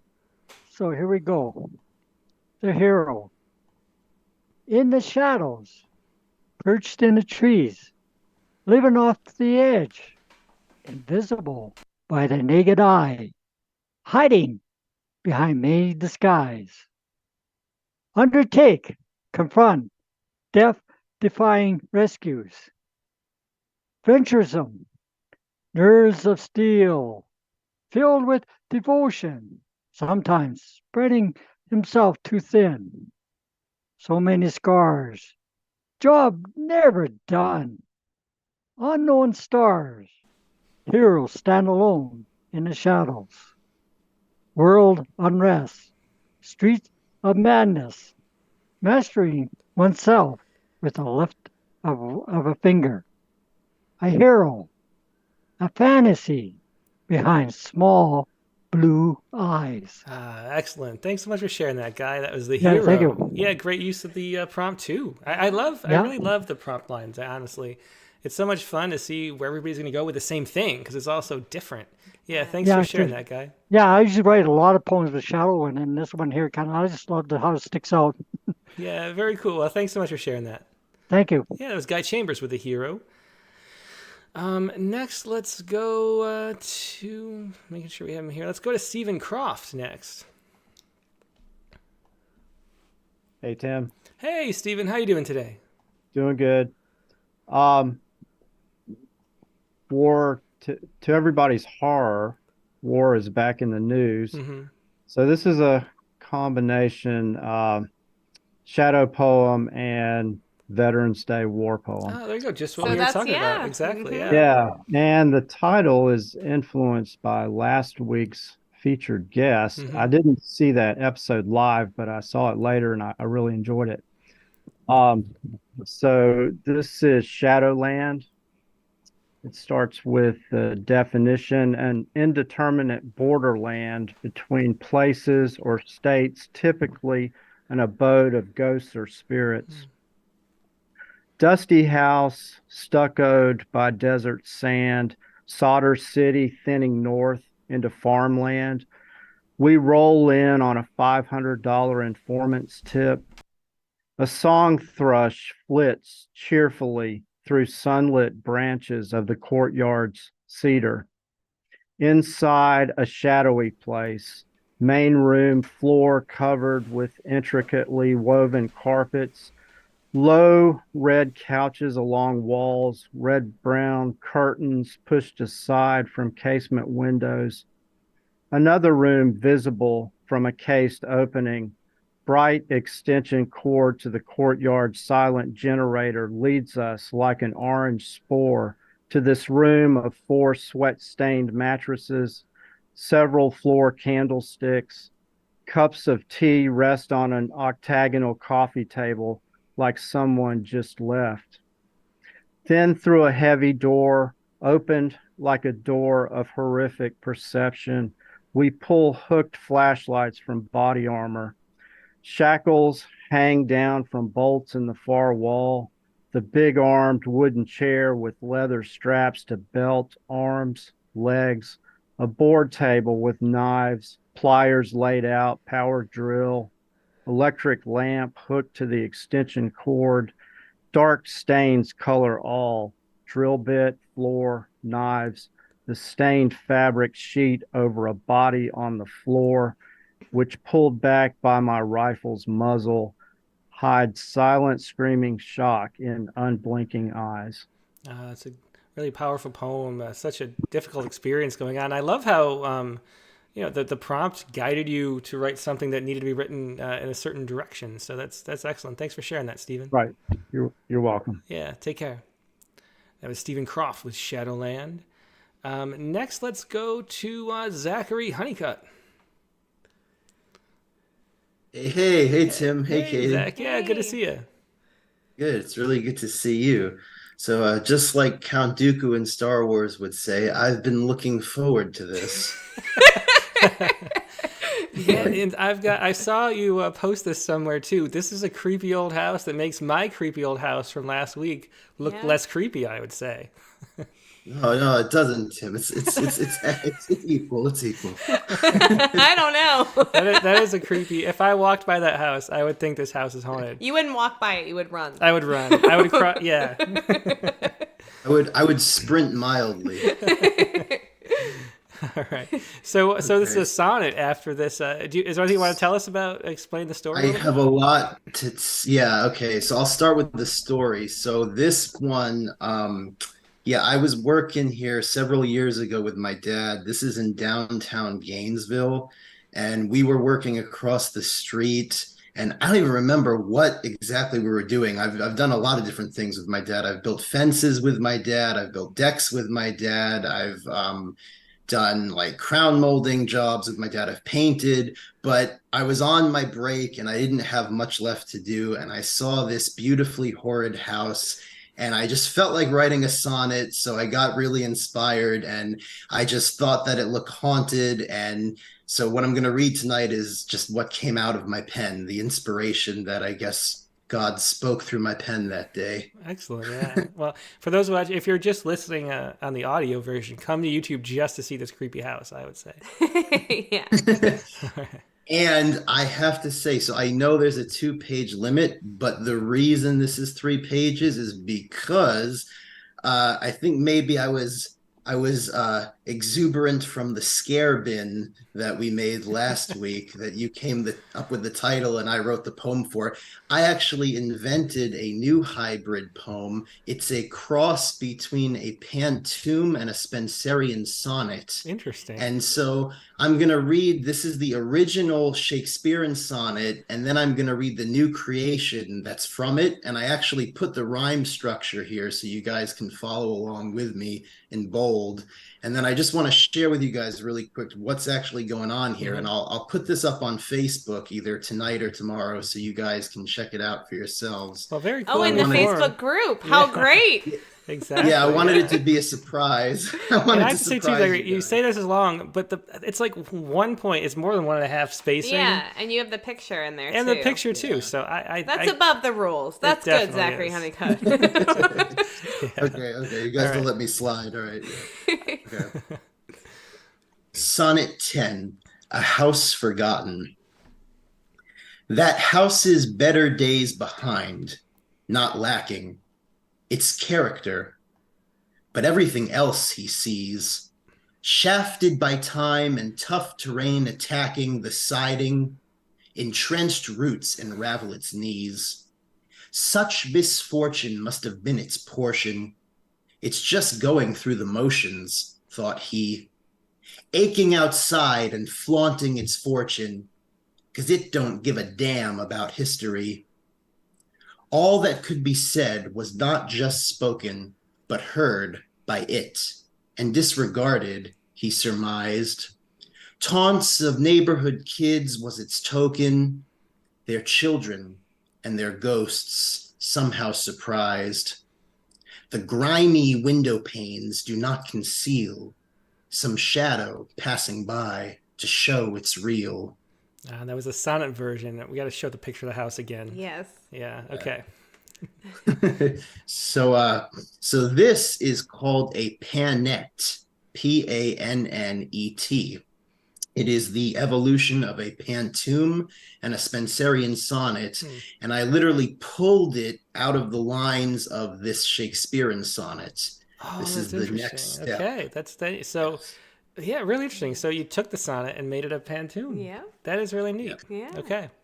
And you guys will see until the very last couplet, it works perfectly as a pantoum and also a Spenserian sonnet without breaking the rules.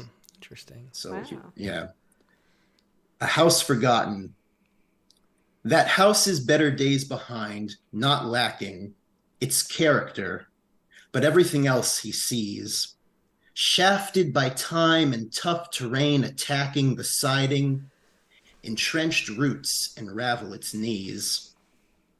Its character, but everything else? He sees such misfortune must have been its portion. Siding with time, roots unravel its knees, as it aches outside and flaunts its fortune. Such misfortune must have been its portion? It's just going through the motions, thought he, aching outside and scoffing at fortune, 'cause it don't give a damn about you or me. Some shadow passing by to show it's real, the grimy window panes do not conceal. Oh, very cool. That is a great form. I was thinking, Zach, of maybe we should make this a prompt. But that might be hard. I mean, that is a really hard thing. It's almost like being like, oh, for this week's prompt, write a heroic crown of sonnets or something. I would love it if you guys made it a prompt to see what all of you guys do and get your interpretation. Let me show you exactly, because I spelt it out for here like Mickey Mouse directions. Okay. These are the rules. This is why I did this. So I'm going to show the rules. Okay. And I'll put this up on the Facebook group. Okay. Okay. So Zachary Honeycutt's Pannet. It's a hybrid or cross between a Spenserian sonnet and a pantoum that is pulled out of an existing Shakespearean sonnet like an alien from an astronaut's chest. That was a plot twist. Of course you had to go there. Yeah. Big metaphor for a famous movie. And here, okay, so these are like, and I probably forgot like a few things. I literally experimented with this last night and this morning. I started out doing an Italian sonnet, and then I realized, oh, frick, that does not work. The best sonnet is the Spenserian that translates over to the Pantoum. So here are the rules. So rule 1, the first 3 quatrains must follow the A, B, A, B, B, C, B, C, C, D, C, D, Spenserian rhyme structure, and the second and fourth lines must become the first and third lines, repeating the pattern from quatrain to quatrain, just like a pantoum. The panet only applies to a Spenserian sonnet. The pantoum structure will not hold up with an Italian sonnet or a Shakespearean sonnet. Has to be Spenserian to keep the 2 and 4, 1 and 3 pattern. And then the last rule is the final couplet breaks the pantoum rules altogether and transitions to a Spenserian couplet, which can either be the literal EE lines of the third quatrain, or the FF lines of the third quatrain, or the GG lines of the final couplet of the original Shakespearean sonnet. And voila, that's the recipe for the whole thing. I'll tell you what, we should have had you on the Poetry Space when we did our sonnet episode, because you are clearly a master. Yeah. Thank you very much. Well, very interesting. Yeah. Thanks so much for sharing that, Zach. I'm interested to see if anybody tries. Yeah, I can't wait for you to post this in the group, and I can I'll be able to digest it more easily when I read it. Yeah, you guys got to take your time with it. And that was Zachary Honeycutt with A House Forgotten, the world's first panet. You saw it here, folks. Which also sounds like a loaf of bread vaguely to me, so I like that aspect too. That does too, yeah. All right, Lex, let's go. I'll try to keep it in order. Let's go to Mike. Oh, no, Bishwajit Mishra. Let's go to Bishwajit Mishra next. He is next in line. Then Mike Bale's next. Hey, Bishwajit. Hi, Tim and Katie. Good evening. Yeah, good to see you. Good to see you too. So I actually wrote 1.5 poems because the half page I wrote that day when we had a mix-up on Friday. A friend of mine called. I said, no, I don't have a poem. I said, okay, I'll quickly write something and send it over. Then I sent another one, but the total, I think, 1.5 pages. And I uploaded them through Submittable. That's okay. Yeah, that's okay. I can pull it up. Yeah. Yeah, I can read one, whatever. I mean, I just say this is what happened, the story. This is like a 10-minute poem because we were going out for dinner, and all 3 nights we had dinner. So Friday, Saturday, Sunday. And this friend of mine, he watches, probably he's watching now. He reminds me, he said, are you reading? I said, reading what? Where? He said, no, there's Rattlecast. I said, no. Then I looked up, it showed. Then I sent something from my phone. I said, okay, maybe I'll, get out of that dinner for 5 minutes somewhere in the bathroom and read this. Because unless I plan to miss it, I don't like to miss it. Mm-hmm. Well, I think this friend of yours should read a poem too. He's very knowledgeable about when the Rattlecast is happening. No, but he's a musician. Yeah, he's a songwriter, but he's a country musician. Oh, that's great. Well, he definitely should read a poem then. Yeah, or a song. Or play a song, yeah. Or he can play Dick Westheimer. Yeah. All right. And he can come with the full gear. He's a real cowboy. Oh, I would love that. Well, now he has to. We're in Texas now, so that's true. Oh, sure. Anytime. So which one is it, Bishop? Is it Shadows or is it the other one? There's the one is called My Shadow is Taller. Okay. Yeah. Do you have it up? Yep, I do. Go ahead. What I don't have, it makes up for. More as the day starts and as it ends, like a good poem. But the hard sun, the bright one, at noon, burns it down to a speck at the feet. And when the specks lose themselves, the mountain has a peak. But the dead don't bother about the length of their shadows. Oh, that's a great ending. Yeah, that really is. Yeah. That's a really good, that's great. Yeah, thanks. Thank My Shadow is Taller by Bishwajit Mishra. Thanks so much for sharing that, Bishwajit. But this is really a 10-minute affair because this was my make do. I wanted to have something so I could read. Well, that's great. So you could write a great poem in 10 I think minutes. that's great. It's so funny too. Like I feel like everybody thinks it's so obvious when they spend a really short amount of time in the poem. That I think that works great. And you even made it somewhat of a shape poem because your shadow is taller and it's a very tall looking poem. That's true too. Good observation. Yeah, thank you. Yeah, I spend more time on the title. Yeah, instead of saying my shadow is longer, I just change it back to say like capitalize it and say shadow, and they say it is taller. Sometimes you Because only I'm a need short that at guy. the title. Yeah. That's true. Yeah. Well, thanks. Always a pleasure, Bishop. It's great. Thank you. Take And care. this is called The Shadows. Do you want me to read it, the second one, or just leave it? Is it short? Let's see. It's one page. Otherwise I can leave Yeah, it. we could do the second one. Why not? Yeah, go ahead. It's shadows. And the oak tree and the cypress grow not in each other's shadow. That is Khalil Gibran on marriage. But he didn't foresee that that's all there is going to be in his neighborhood. Now, who's and over whom? That's a godlike tautology, which books can throw light on. I mean, not the kind of light that will not pre-require a shadow. Rather, there'll be a light to cast longer shadows, like the little place under the shadow of the majestic mountains that the neighbor cast a huge shadow over, and now the little one has no shadow left, none to prove life. And I guess grow is not out, because aren't those two supposed to be mutually exclusive? I mean, growth and shadow. I know you're tired of my rants, tired of these rants, but I'm too, of what you keep doing. You're being scared of shadows, and you're trying to cast yours over others as your defense. And we all end up in shadows and no lights. That's an oxymoron, you may think, but don't underestimate the power of your hatred. That was a great extended metaphor there with the shadows. Thanks for sharing that, Bishop. Yeah. Thank you. Have a good night. Yep, take care. Bishop Mishra, once again. And now let's go to Mike Bales, like we said. Hey, Mike. Oh, yeah. Good night. I liked the poem last week. And for me, shadows are kind of like a metaphor, like the past or people I've known. I kind of did the last poems. Mm-hmm. This morning, I tried to do the gift of dreams, but I revised it tonight. I believe what people say, poetry needs time. And I get in a couple Beatles songs here.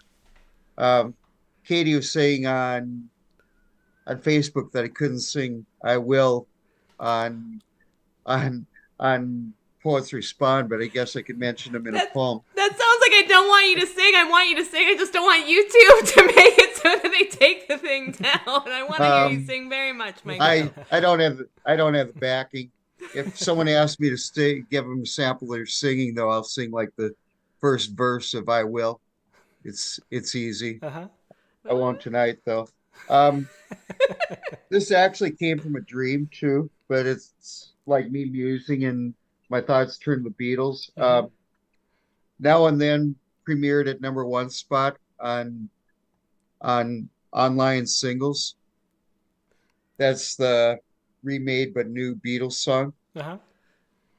So this poem's called Morning Shadows. I looked out the window, saw an old apartment building in an old part of town, blinked and it was gone. I asked myself if it was the building where a couple who were friends of my parents lived and we just moved into town. In a moment of stillness, I had to admit the people and my parents are gone as I got out of bed and made myself a cup of tea. I sat in the front room of the house where in my retirement I'd been, renting a room for the time being, and asked myself, why was I seeing the building now? As I played the Beatles song Now and Then, I longed to play it again and again, as if I was sitting in my room, my parents' home, listening to Hey Jude for the first time. The sun emerged from a veil of clouds as I recollected dreams of the lives I've lived 1,000 times, while crimson leaf blazed in the morning sky, instilled reflections of a passing season. Oh, really interesting poem. Thanks for sharing that, Mike. That was A Morning Shadows by Mike Bales. And I do have to say, I Will is one of my favorite Beatles songs. So even if you just have to send me like a Facebook message with the voice recording, I gotta hear this now. If I find ways to record it, I've recorded poems for like a recorded poem thing, but I had to use like the equipment at the Midwest Writing Center. I've been on a thing, one once is called Telebooth Poetry, where if your recording was selected, you go to a telephone booth, dial a number for your poem, and hear it. It's first in a couple places. It was held in a couple places in Council Bluffs across the state for me. That's neat. Yeah, very cool. So what do you think of the new Beatles song? I love it. I'd pair it up with The Long and Winding Road. They're different kinds of longing. The Long and Winding Road, I'll say, even though other people won't, that it's like Paul pleading the Beatles to let him in as the door. And this is like them missing each other after they're gone. They broke up, but they missed each other. They stopped functioning as a group. Yeah. But there's still some kind of friendships held amidst all the feuding, and some of it. They decided that they didn't want to get together and be lousy and ruin the legacy of the Beatles. I like it. It's got orchestration, which I like. It's starts out simple guitar, it kind of builds. The video's out of this world. Oh yeah, well we'll have to watch it. Yeah, I haven't even heard it yet. I feel like Tim was telling me earlier, like there's a new Beatles song. I was like, what year is it? What are you talking about? I haven't heard either though. Yeah, so we're we gonna have have to to watch listen. it right after the Rattlecast. Yeah. I'm waiting till it comes on a karaoke machine so I can sing it. Yeah. Well, thanks, Mike. Great pleasure as Okay, always. thanks. Yep, take care. It's Mike Bales with the Shadow Poem. And let's go to Dick Westheimer next. Hey all. Hey, Dick. Yeah, how you doing? Good. Trying to get used to this new prompt poem only. I like it though. I really like the variety within the constraints. It's almost like having to write formal poetry or something. Yeah. Just the fact that you have to move within this little confine makes it a little. I don't know. I like the feel. Yeah.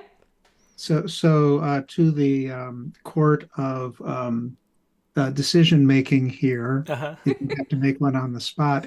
But our prompt poems from other weeks, will they be?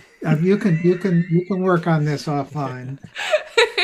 I don't know. It does feel like we have so many and everybody's writing every week that probably it would make more sense to focus on just this week's because we are so lucky to have so many people here that want to read poems. That's a very good answer. Was it a judicious answer? It was. My Sound attempt like to be boss-like, but not me. It's kind of like a politician. Yeah, Yes. I know that one of the nice things about rattle rules is that if you stick around long enough, they get supplanted by other rules. They do. That is very true. Don't tell the secrets, Dick Westheimer. All right. So what do you have for us this week, Dick? I have a poem that probably will not have the title that it has now. That has a little picture on top, if you want to bring it up. Yeah, I see it. And I don't know what that is, though. It's interesting. Yeah.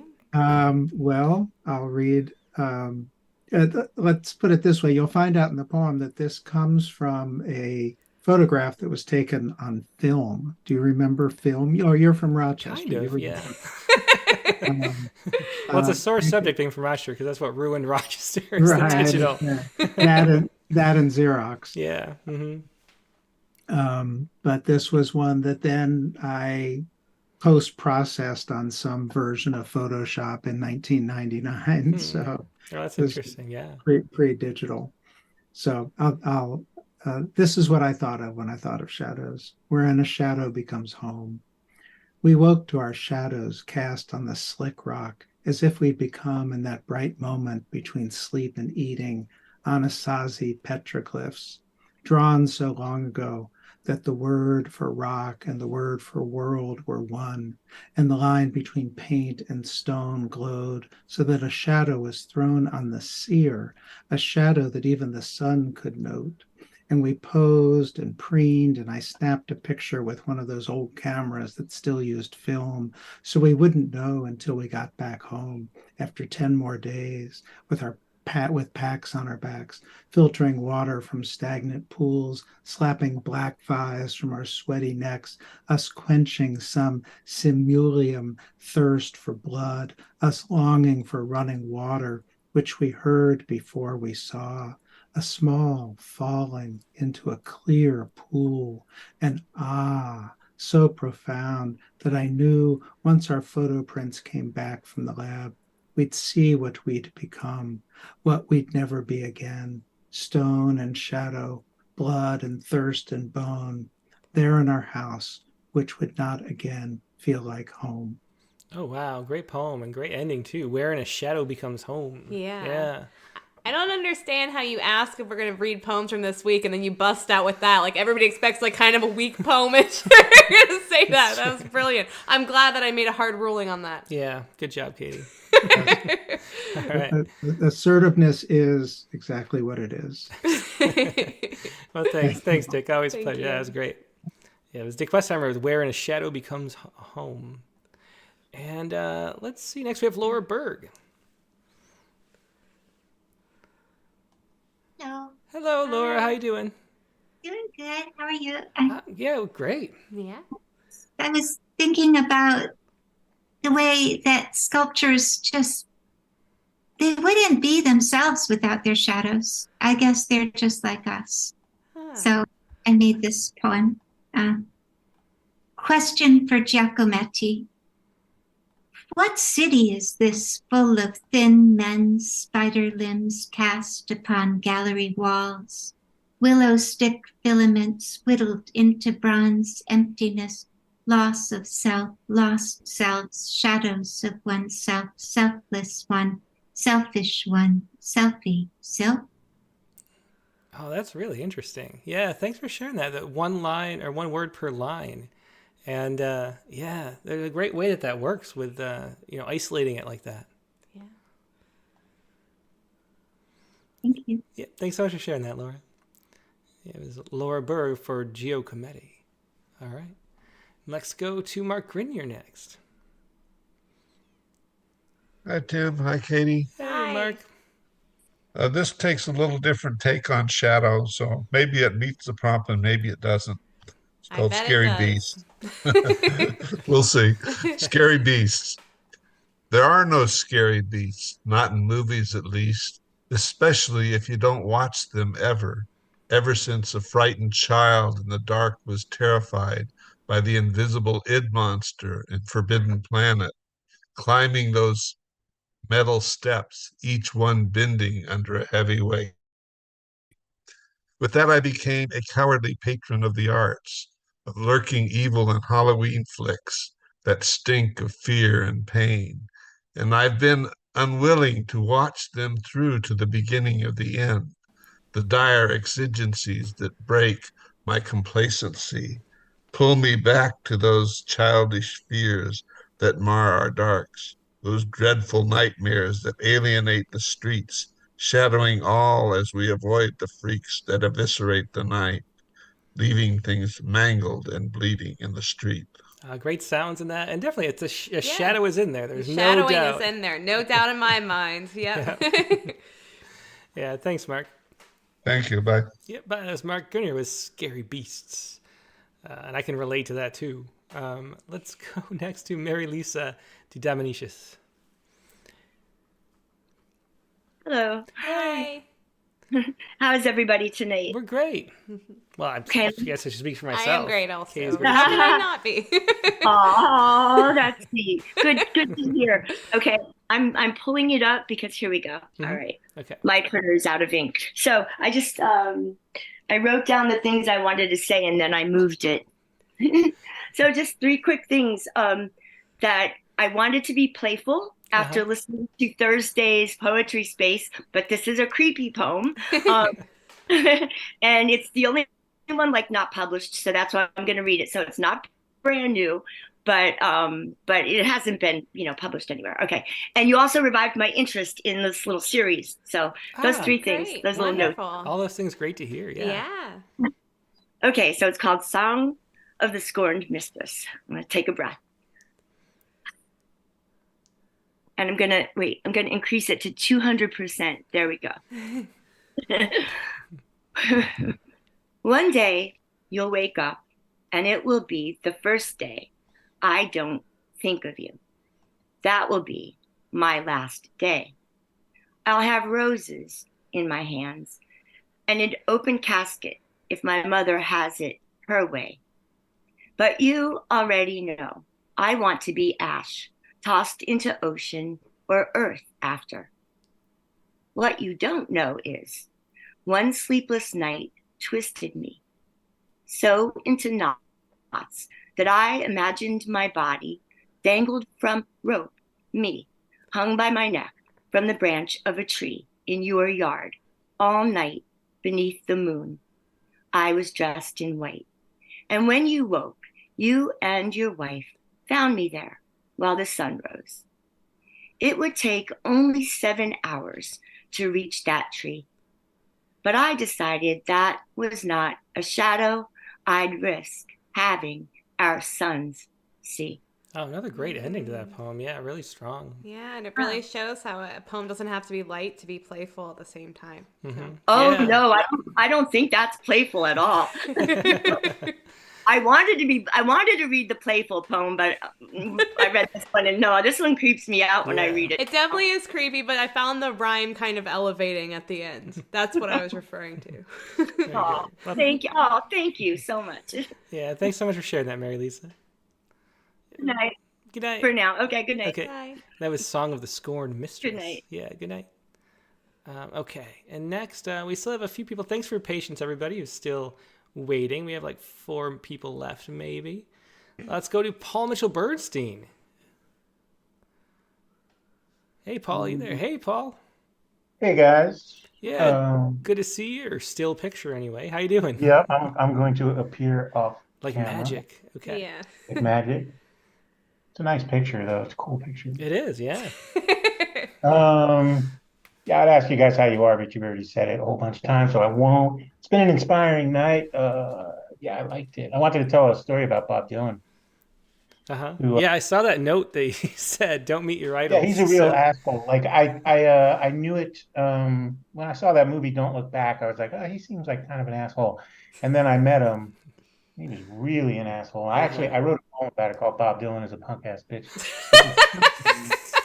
It was years ago. That was back in like '92 or something like that. But yeah, and then okay, so this is something that I wrote for this prompt. It's not last week. I read something that I had been sitting in my files for a decade or so that I never finished, and the prompt sort of inspired me to finish it. Ah, that's great. Yeah. Yeah, good. Yeah, but this is new. I wrote like 3 versions of it. Maybe I'll post the other 2 on the Facebook group. I'll join it. And yeah, so I went deep with the shadows. There's a lot of representations of shadows here, literal shadows, ghosts, sort of halving of halving. Yeah, just things not being all that they used to be. Shadow of oneself. So I tried to use shadows in a bunch of ways. It's a sonnet. Yeah, I wrote the 3 versions. 2 of them are sonnets, 1 of them's not. Anyway. Let's hear it. Yeah, I always love a sonnet. That's for sure. That's good. I think this is maybe, I don't know. My sonnets are starting to, I never wrote in form just until like a couple years ago. And I'm starting to get a pretty decent collection of sonnets. And this one, I think, is pretty traditional. It's not an American sonnet. Anyway, stop waffling in consideration for the 3 people left. This is called Shadow Long. Oh, by the way, do you know that podcast, Your Mom's House? Do you know that? No, I don't. Oh, Tom Segura. You guys are like Tom. So you kind of look like Tom Segura, and you kind of look like his wife, Christina P. Yeah? Well, really? There you go. Okay. All right. Hope they look attractive. Oh, they are. Find out later. Yeah, they're very. They have like they're very personable and charming. You guys are way nicer than they are. They're super mean. Thank you. All right. Well, let's hear this sonnet. Okay. Okay. Called Shadow Long. Her shadow is long, climbing into our bed, deep into my head after days wasted, unwashed and lurking away from windows. Far from the ghosts of the living, I am dead. Clocking in wide arcs around this, our room, the shadows grow longer in November. Around and around, I remember now how we danced across the light of the moon. The moon over Yuma, Beaumont, and Butte stretched us out long across the highway. Around and around, we were never heavy. But I was a fool and grew older than you. You who went younger to dance far away, who left me long in shadow far away. That was great. I just love a sonnet. Thanks so much for sharing that. That's great, Paul. Thanks for sharing that. Thank you, guys. And it was Shadow Long by Paul Mitchell Bernstein. Thanks for sharing that, Paul. All right, and just for the record, it's 3 people on the Zoom, but there are still 30 people watching on YouTube alone. Hello to the 30 people still hanging out with us on YouTube. You're awesome. You. Exactly. And on Facebook, there's more. There's people everywhere. Hello, and people. I don't even look at Twitter or X, but there's people there too. Anyway, let's go next to Jerry Stephenson. It's going to be great to see Jerry. It's been a while for him too. Hey, Jerry. Hey there, can you hear me? I can. It's good to hear. It's great to hear your voice again. It's been a while. Yeah. It is. I'm here by the grace of Tesla and Edison, by the way. We have done a computer rebuild in my house. I lost 480 poems. Wow. That is terrible, Jerry. Under desks, under rocks, trees. So anyway, I got one for you. Kathy, you like this one here? It's a fresh write. I wrote it today. Yay, that's wonderful. I for it yesterday. This is part of the story. And I got it today, and I sent it off to you. And we had a few problems with that because we had to change all our devices. So we're on a new device here. Not on this is my old computer I'm using here, but I'm reading off the new device. And in doing that, I got it all sent away, and you sent me a note saying, whoops, you have to bring Shadow into it. And I had a copy with Shadow, and I couldn't find it. I'd made it earlier in the day. So I have inserted a shadow into this. Thank you for all the effort. You can't see it, unfortunately, but are you ready? Definitely. Yeah, go ahead. Okay. Waiting on a friend. Japanese maple is exploding red in the front yard. I'm not surprised. Columnar cedars, never taller or fuller, border the front garden. I'm not surprised. Table with 4 chairs adorned with fresh bird shit. In the midst of all this, I'm not surprised. Today is for walking with memories. Tomorrow is for making them. Text tells me Gord is gone. Passed on. I'm not surprised. I'm stunned. Completely stunned. So I tried to make a hybrid as I was going along too, and this is where I had to rejig it a little bit, okay? Message shadows me, coffins to me. This is news. Yeah, that is great. And I have to confess, like I always do, I read the haiku first and knew it was going to be a good poem because the haiku was really good. Thanks for sharing that, Jerry. And for all the effort you went so through much. to get here and to send it to the 8 email addresses I gave you. So thank you. Well, anyways, I've got to make 2 or 3 new friends.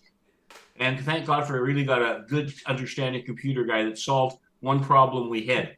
That's when you find it, only when you need to do it. Lynn, I'm going outside. I think you should. No, you're not. The computer guy's on the phone right now. We got a problem. Anyway, it's all done. Everything's good. And I'm going to have some supper and a cold glass of wine. Thank you so much. Good show tonight. Jamaica was wonderful. Excellent. Yeah. Thanks so much, Jerry. Thank you. Thank you. Take care. Good night. Bye. That was Jerry Stephenson with Waiting on a Friend. Yeah, great. It just shows how the haiku make that jump from the haiku into the haiku and haiban makes it work. Yeah, it's really just great. All right, let's go next to Mary Keating, who I think might be a first-time caller. Usually I try to get them earlier when they're first times, but somehow I didn't. Hey, Mary, are you there? I am here. Hi. Hey, yes, thanks so much for your patience waiting. I've been listening to Critique of the Week, and I thought I'd try this out. So, that is so great. That's how your name's familiar. Yeah, so it's fun to see everyone in person instead of on a chat line. Well, that's excellent. Yeah. And so where are you calling from too? I'd like to know. I'm in Rowayton, Connecticut. Great. So, yeah. Okay. And so this is fun. So I got the prompt this morning and I was thinking about it. I was a religion major as well as an English major. And I'm always thinking about our dark side. Mm-hmm. So here's my poem. It's called Shadow. Theologians say our dark side can't be seen by the naked eye, that everything was made by God, and God is light and pure love. So if we were made by God, then how the hell could we ever be dark? Free will is how they'd answer. But I think they are wrong about everything. Just look how the sun shines on the pure white rose in the garden, whose brilliance will blind you to the shadow it casts, the one outlining every thorn if you look close enough at the ground. Excellent. Yeah, thanks for sharing that, Mary. Yeah, I love where that went with the rose at the end in particular. That's really great.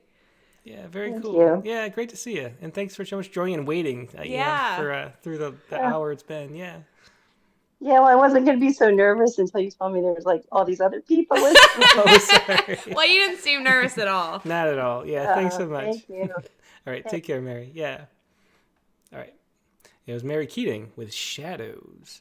And two left. Let's go. We have Crystal Valerie. It's dot, dot, dot. Crystal Valerie. Rhea. Hi. Hey, Crystal. Yeah, thanks so much for joining us. Thanks. It's lovely to be here. Yeah, I think I recognize your name. Have you called in like one time before? No, this is my first time. Okay. Well, welcome aboard, and thanks to you too for your patience waiting to join. Hi, there you are. Hi, there you are. Yeah, great to see you. It's great to see you guys. So, what do you have to share? A response to shadow. Okay. You opened your raincoat.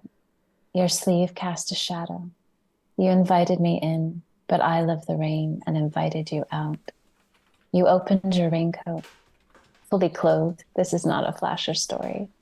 And I could have sworn you laid bare all the parts of me. The trigger that happens within, what can no longer stay, needing to weed its way out. You opened your raincoat. I stood drenched in the rain. You closed your right panel to stay dry. Your sleeve cast a shadow, but it was your other shadow, the one when you were open, that I need. When we stood shadow to shadow, you invited me in, but I love the rain and invited you out. I stayed drenched in the rain. You closed your raincoat. Excellent. Yeah, that was beautiful. Yeah. I could have sworn for a moment you lay bare all the parts of me. Sorry, it's the way I laid it out on the page. No, it's okay. No problem at all. Yeah, thanks so much for that. What was that called again? It's Untitled. Untitled. Perfect. Well, thanks so much for sharing that. And thanks again for your patience, Crystal. That was great. I love the way you read, too. Yeah, it was beautiful. Yeah. I hope you come back, even though we had to wait until like almost the end to get to you. But yeah, come back and then we'll try to call on you earlier, right? Yeah. Please do. All right. Thanks so much. Yeah, thanks so much. And that was Crystal Valerie Rhea, once again, with an untitled poem about shadow. Beautiful. And last but not least, I believe, there she is. Julian Matthews. Hey, Julian, how you doing today? Hi. This is called Shadow. Excellent, yeah. Do you have it up? Yep, I do. Go ahead whenever you're ready. Is there anything you want to say about it before you read? Nah. All right, well, let's hear. I'm looking forward to it, yeah. I wonder where shadows go when people die.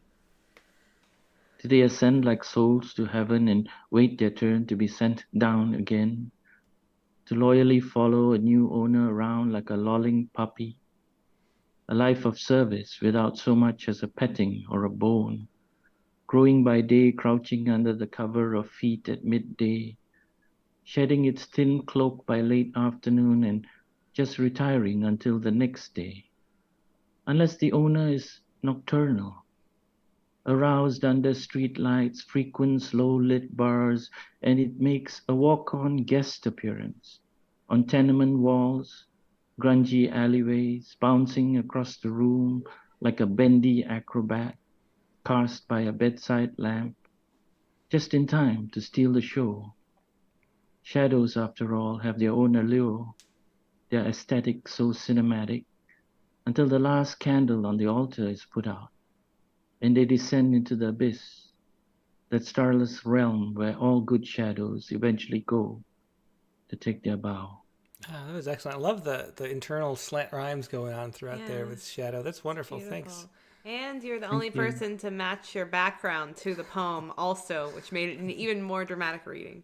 For sure. Yeah. Thanks as always, Julian. That's great. That was Julian Matthews with Shadow. And that is going to wrap it up, everybody. Thanks for sticking around for the wonderful prompt lines. Little glitches in the beginning, but we got it to work in the end. Yeah. And it's wonderful. So, what are we going to do next week for next week's prompt? Next week's prompt, we're going to need to pull up because I'm not going to be able to. We got it. Here we got it. Oh, we have it here. Okay, sorry. I'm supposed to play it cool. I got to learn how to play it cool. You have to play it cool. Play it cool. So this was up the whole time. Anyway, so next week we are going to write a sonnet with the title "The End of Blank is Not Blank." After Jamaica Baldwin's American sonnet, "The End of Sorrow is Not Happiness," which is my personal favorite poem from having read her book. So yeah, I like the poem. I like the center too. I try to throw everybody off a little bit. I know, you were misleading. They thought you were going to have to because people keep guessing during the show, and now you're not going to be able to guess because you don't know if I'm going to be throwing you off. No clue. Although I did comment in the chat that I love this poem, so maybe I was like hinting at it. But I think this will be a really fun prompt. I'm excited to write this one and trying to go in a different direction of being a little bit more concrete than the open-ended shadow poem. Mm-hmm. So yeah, I love that title. I love that American sonnet too. Yeah. Yep. Excellent. Well, that is the prompt for next week. And here is the Sciku. Let's do this really quickly. The Sciku for this week is right here. It's based on this story, which I found from HHMI, Genalia Research Campus. I don't know. This was an article that I just jumped to. But it's really interesting. So here we go. Rats have an imagination, new research suggests. I love that there are people studying this. They are. And so what they did is they hooked a rat up basically to a kind of like MRI that can see at the neuron level. They recorded it like going through this virtual reality maze and a little ball. So when it moved around in this like stadium that was like doing stuff in, it could record where it was going. And then they see if they could if they could generate just by seeing the virtual reality 3D without any kind of movement, if they could have the rat imagine, and then they let the rat guide the ball with only their mind. Oh. So they proved that rats have imagination. Wow. Which is amazing. I mean, like we think that like we're so amazing because we have imagination. I know. Mm-hmm. But the rats sound smarter than me, frankly. The rats are too. And of course this kind of research has great implications for what you can do for like prosthetic limbs and things. Right. Because if we can control things, artificially with our brains hooked up to a machine, that's really amazing for a lot of people. So really cool research on two levels, both on the practical side and just knowing, although I don't know if I want to know, that that mice have they can daydream and think and like picture like the same way you would like, oh, I'm going to pick up that cup and imagine it. They can imagine like, oh, I'm going to go like kick that little ball for food. They can actually do that, and we can see that with their brains. Anyway, that is a really interesting little research study I came across, and this is the little Sciku based on it. A dog, a horse, a rat, and you imagine that. A mono-poo. A little mono-cute little Lear reference there too as well. Nice. So anyway, that is the Sciku for this week, and that is the show for this week. Thanks always to Katie Dozier, our prompt poems editor, for joining us. Thank you to you for making an awesome show for us. Yeah, and lending us your house once again. So and next week's guest on the Rattlecast is going to be Arthur Sereno. So she's a poet that we've published a whole bunch of times, and they're always really good poems. I've never actually read any of her books, so I'm really excited to read Starfall and share that next week. Starfall in the Temple is her next one, but her poems in Rattle, like go back and type in Arthur Sereno in Rattle. She's got a poem in the current issue, of course, too. And they're just all varied and really interesting and great. So I'm really looking forward to that. That's Rattlecast 219. The prompt, once again, to write a sonnet with the title "The End of Blank is Not Blank." And someone's probably going to take me literally and actually have blank. I'm looking blank. forward to that poem. Yeah. That's a good one. That is the show. Thanks, everybody. As always, it's been a pleasure. Hope you have a great rest of your week. I'll talk to you later. Thank you. Bye. Bye.